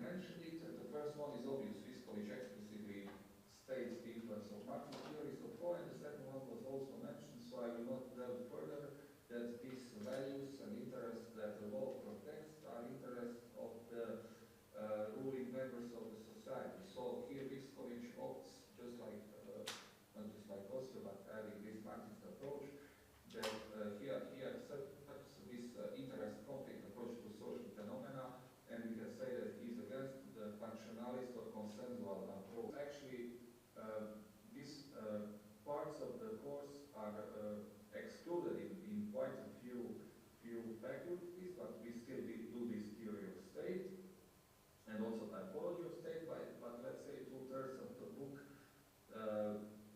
deal with these classical legal topics, the relation of law with morals, the notion of legal norm, legal act, interpretation, argumentation, the notion of legal system, and a brief overview of history of theories of reality. So what could be seen as a consequence or practical implication of such approach, that this course that we have at first year, since integral theory claims to overcome some of the disadvantages or shortcomings of natural law theories and positive law theories, the first consequence is that integrates into the course a philosophy of law, basically introduction to philosophy of law.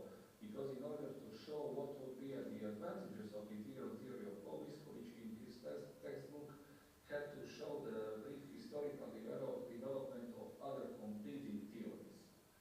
So that's why we also teach students a kind of introduction to legal philosophy or philosophy of law.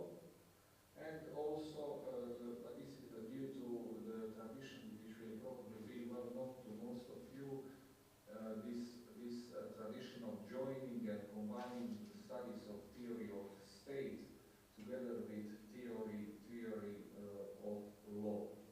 So this together makes up the content of this introductory and, I would say, quite fundamental course at the first year at Faculty of Law in Split. So this was just one brief summary experience from one faculty and how one legal theory shapes still today teaching of one important subject to students. So if you have any questions, I'm here, and thank you for your attention. That's it from my side. Köszönjük szépen Marin előadását. Következik Milana Rankovics, a Podgoricai Egyetem PhD hallgatója.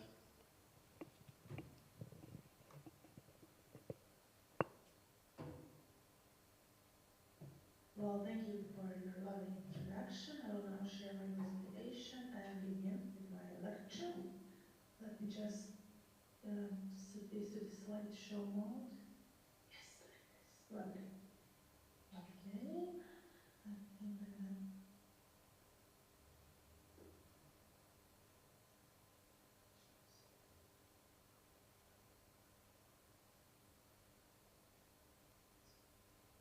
Great. Okay. Well, first of all, before I begin, I would like to thank Professor Herka and for inviting me to deliver a lecture about artificial intelligence in legal education, contemporary challenges and solutions, and to say that it is a real pleasure to be here today, even online, and to share some thoughts on the use of the artificial intelligence for the purposes of legal education. Colleague Samantha Seisman previously provided a lovely introduction to my topic, so I would kindly thank her for that, because I'm literally continuing what she has just started, and so she shares her thoughts about dyslexia and use of the artificial intelligence to aid students with disabilities, and like the ways artificial intelligence can help students in building a more inclusive future. However, I would like to start by saying that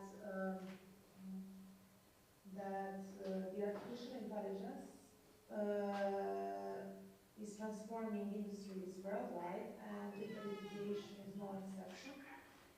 The integration of artificial intelligence into legal education offers vast opportunities to enhance learning, improve research efficiency, and develop skills suited for the modern and contemporary legal profession. However, this integration is not without challenges, and AI poses great challenges in legal education and can influence on its potential. So AI tools like machine learning and advanced data analytics are revolutionizing how legal education is delivered. Platforms like CaseText, Ross Intelligence, LexisNexis leverage AI conduct and make legal research easier and can summarize vast amounts of data. And also can provide personalized legal learning experiences. Also, virtual simulations and intelligent tutoring systems can make complex legal scenarios accessible and comprehensible, while automated grading systems can reduce administrative burdens. This using and utilization of artificial intelligence into the education is otherwise called EdTech, or educational technologies, which means digital technologies which are being combined with learning models to engage students and improve learning processes to bring new teaching concepts into their life. Some of the examples that I examined in my presentation are gamification of education, AI assistance for students with disabilities, such as examples provided by colleague Samantha, and use of the AI and technology to monitor students. So gamification of education is a concept that has emerged as a transformative approach to the education, revolutionizing the way students engage with learning. By integrating game-like elements into the classroom, educators are creating more interactive, enjoyable, and effective learning experiences. It enhances and increases engagement and enhances motivation. Team-based challenges foster collaboration and communication, teaching students to work together to achieve a common goal. Some of the examples which are being integrated by our university include Kahoot, and we do that as a method of practical education of students, Kahoot is actually like quiz-based platform that turns assessments into engaging competitive games, which is very useful for students in seminars. It has provided a very good teaching method, because students become more engaged and have to listen actively and have to participate in the class, which is why they believe, and I believe that it can be very.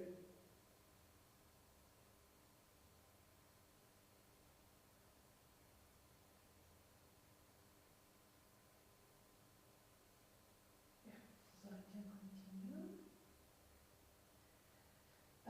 Other use in classroom of the AI is AI for students with disabilities. So AI empowers students with disabilities by enhancing communication, accessibility, and personalized learning through tools like speech-to-text, adaptive learning platforms, and emotional well-being, organizational skills, and inclusive assessments, fostering an equitable and engaging educational environment. Some of the examples of the use of the AI for students with disabilities are personalized learning, such as like AI-powered tools to adapt individual learning styles and needs, providing customized content for students with disabilities such as dyslexia, ADHD, or autism. Also, the vast amount of the use is like assistive technologies, which are speech-to-text tools or text-to-speech tools. Then we have smart reading and writing support, which is simplified text generation. AI can rephrase complex text into simpler versions for students with cognitive disabilities or language barriers. Social and communication skills training. AI-powered tools and applications can assist students with autism and other social challenges in developing communication and interaction skills. And other use of the AI for students with disabilities is mobility and navigation. when their AI-driven tools can assist students with physical disabilities in moving around schools or campuses. For example, smart applications that provide real-time directions that account for wheelchair or accessibility. And also virtual reality or augmented reality. And the most problematic, probably the most problematic use of technology is using of technology to monitor students' behavior and to monitor their assessments. So AI technology are increasingly being used to monitor students in educational settings for various purposes, including academic progress, attendance, and behavioral insights. Below are some examples categorized by their purposes. Academic monitoring, this is basically not yet being used, but is being used increasingly in some of the universities in Europe. In our university, not really. We have only plagiarism detection, which is used by technology, but other we don't have. But these are just, here I just provided some of the examples of technologies that can be used for the monitoring. So, academic monitoring for learning analytic tools, plagiarism detection, tools like Turnitin, use AI to check submitted assignments for originality. Also, if students use ChatGPT or some other AI to produce their essays, and this is a good example of the use of the AI because these can ensure academic integrity and they use to support good practices and good behaviors. Eye tracking remote exams, probably this is very futuristic and I don't believe it's yet being used by most of the universities. However, what I know, attendance and engagement tracking are used in some of the universities in Europe. So the universities in Europe do check attendance of the students by their student cards. So it's news so far, so that it cannot be said that attendance tracking is future because it's already there. It's just not implemented yet in our country, in Montenegro. So when it comes to the challenges in integrating AI into legal education, despite its potential, integrating AI into legal education presents several challenges. First of all, it's ethical and privacy concerns. AI systems often require access to large data sets to function effectively, and they raise concerns about data privacy and ethical use. Technological accessibility, so not all institutions have the resources to invest in advanced AI tools. This creates a big digital divide where students and well-funded universities benefit from AI-driven education while others don't benefit. Curriculum relevance, legal education traditionally focuses on developing critical thinking and interpretative skills. Introducing AI requires rethinking of school curricula and may cause some challenges. Also, legal education sometimes is very resistant to change, and there are many regulatory and accreditation barriers when it comes to the introduction of the AI. Possibilities? So to overcome these challenges, institutions, educators, and policymakers must adopt targeted strategies. First of all, to establish ethical guidelines for the use of the GDPR and for the use of the AI for the good purposes. So to develop good ethical frameworks to govern the use of the AI and legal education. Then I must say that the university should invest in infrastructure and accessibility. Also, they should incorporate AI literacy as a more core component. Courses on legal technology, data analytics, and ethics should complement traditional subjects like constitutional law and jurisprudence. Hands-on training with AI tools will prepare students for tech-driven legal landscape, because I think that educators cannot just ignore existence of the AI. AI is being used, and it's being used, and I think our job as educators is just to ensure that AI is being used properly and for the good purposes and not misused and use like if he encourage students to use AI, but to deliver more faster essays and stuff like that, but like to do research on that and brainstorming, it is good. But if you do it for the bad purposes, then it will not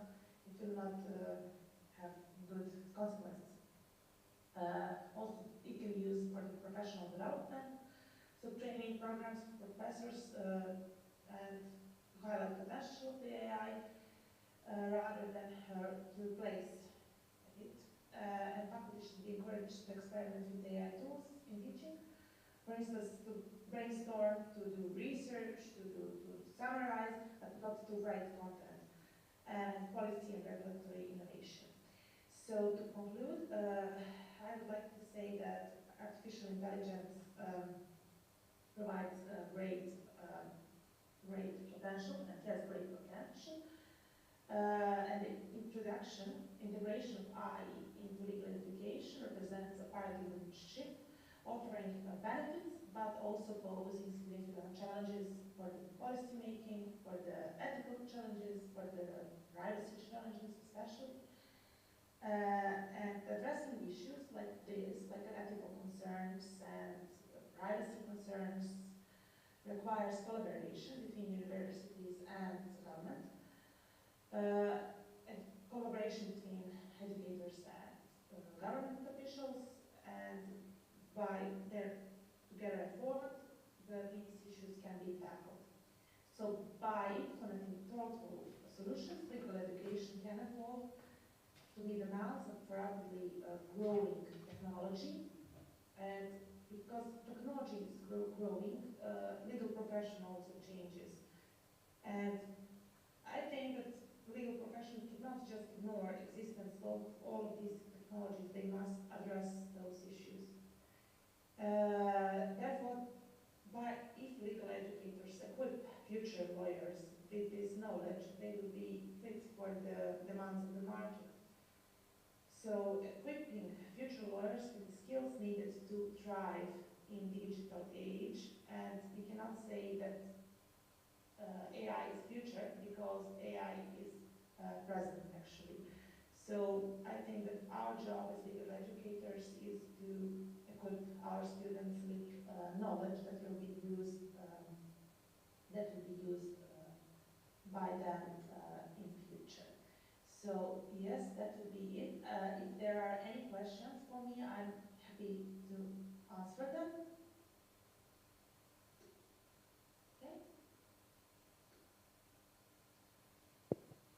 Okay. Köszönjük Milana előadását. Következik Rajka Djokovic, a Podgoricai Egyetem tanára.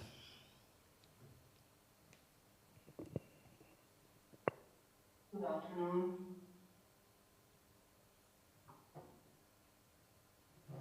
I am the assistant professor at Faculty of Law of Podgorica, and I'm teaching general history of law and comparative legal systems.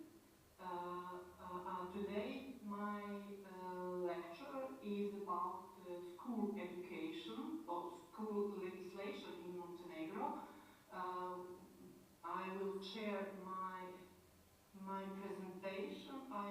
I hope that it's possible.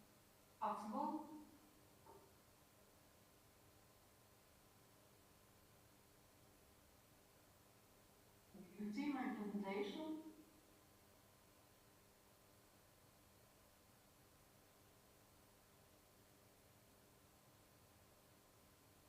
Here you see something. Okay, thank you very much. It's just a planning view. Oh, sorry. Try to make it full screen.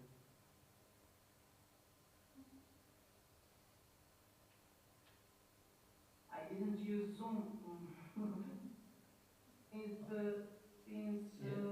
Yes, next to the magnifier slide, next to the magnifier slide, you can see the full screen button on the bottom of the screen.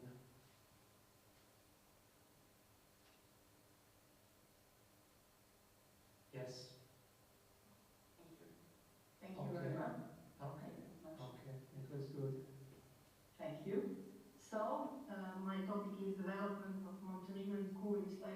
the middle of the 19th century to the present day.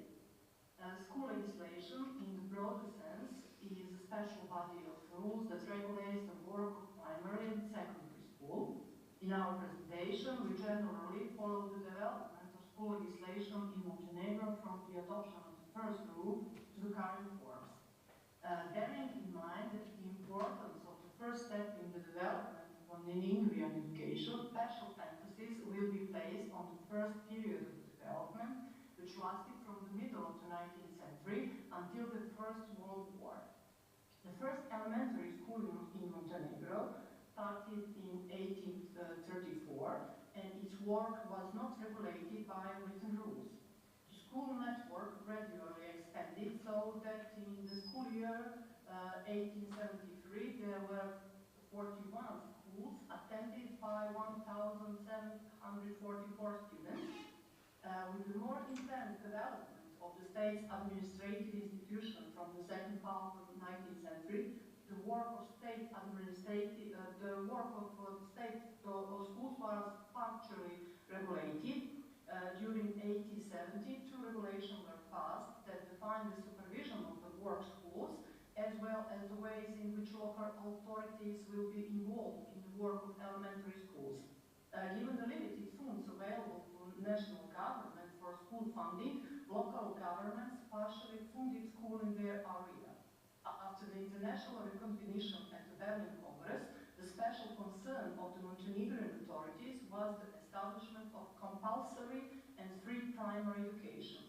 This obligation is highlighted in school code from 1964.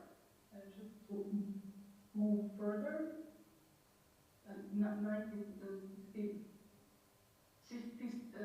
1978, as well as the code on the general school duties in the Principality of Montenegro from 1879. The secular school was taken care of the state, while the religious schools were in the charge of individual denominations. Parents who opposed their children's education were punished. When it comes to the education of female children, the law on general school duty from 1879 stipulated the obligation for female children, for first time, to attend school in places where there was a female school. The first more complete law regulating the work on primary school, which significantly integrated previous regulation, was the law on primary school from 1884. According to its rules, students who live near the school are enrolled from the age of 7, and those who live far from the school from the age of 9. This solution was conditioned by the fact that the school network was not branched, so the distance from the school was taken into account when determining the enrollment age. The first decade of 20th century in Montenegro was characterized by accelerated normative activity in various segments. In the first place, the adoption of the constitution in 1905 stands out, which in the field of education provided for compulsory and free primary schooling and the central administrative law of the Ministry of Education and Church Affairs. In addition, in 1907, the law on public schools was passed. This concept of full school included day nursery, primary, and extended school. According to this law, elementary school lasted 4 years, and no 2 or 3 grade elementary schools were organized. Secondary education in Montenegro and the territory it covered until international recognition in 1878 began with the establishment of vocational secondary schools that were needed in accordance with the level of socio-economic development. In 1869, Cetinje got the 2 secondary vocational schools, the Theological School and Girls' Institute. Their work was carried out in accordance with the statutes, that is the constitutions that regulated the organization and way of working of the schools, as well as the rights and obligations of the students. After the territorial expansion of 1878 and the increase of agricultural land, the need for the education of farmers materialized in 1893 when the agricultural school was founded in Podgorica. When it comes to secondary general education, the first gymnasium started in 1880 in Cetinje, and the first rule that referred to this school was the law of gymnasium from 1883. This law, in its 28 articles, regulated the behavior of students both in school and outside of school. Student behavior is additionally regulated by the school law for private school students in the Principality of 1885. It prescribes how students should behave in school, in church, as well outside school and church, with threat of punishment in case of an unacceptable behavior. The law states that the students' duties are performed independently and copying is strictly prohibited. The first law that had in mind the regulation of entire activity of gymnasiums was the law on the organization of the gymnasium in the Principality of Montenegro, which was passed in 1890 and contains 75 articles. The full construction of secondary school system was interrupted by the outbreak of First World War in 1940. After the end of this war in 1918, political changes followed as a result of which Montenegro ceased to exist as an independent state and become part of Kingdom of Serbs, Croats and Slovenians. The newly formed state encompassed regions with different political, legal, economic and even educational tradition. In the first decade of the existing of the Kingdom of Serbs, Croats and Slovenians, 37 different national and provincial rules were applied in the field of education. The largest number of unified laws was passed after King Alexander introduced the dictatorship in 1929. All relevant laws in the field of education were passed for the common state. One of those regulations was the law on public school of the Kingdom of Yugoslavia from 1929. The law regulates the work of primary and higher schools, entertainment centers, schools for children with special needs, as well as institutions for various types of adult education. It foresees elementary schools, 4 grades, and higher schools from the 5th to 8th grade, and prescribes compulsory schooling for 8 years. Although the school network was expanded, it was not developed enough to include the majority of population, especially women, in primary education. Normative shaping of the work of secondary schools followed the adoption of the law on secondary school from 1929, which in its 134 articles regulated the work of all secondary schools. The Second World War brought about disappearance of Kingdom of Yugoslavia and the creation of new states formation of the Yugoslav people, which is based on federal arrangement. In addition to change in the state structure, the new Yugoslavia created a specific socialist system in which elementary school education, bearing in mind the numerous regulations that had to be implemented in order to implement joint management in primary schools, which was marked by adoption of the law on primary schools from 1999. Since the general law on education determines the framework for vocational schools, after certain changes, the final text of the law on vocational schools in Montenegro was adopted in 1968 and reflected the image of fragmented secondary vocational school. The years later, in 2 years earlier, in 1966, the law on gymnasiums was passed, which in order to relieve the burden on students provided social linguistic and natural mathematics in contrast to the law on gymnasium from 1958, which provided again general orientation.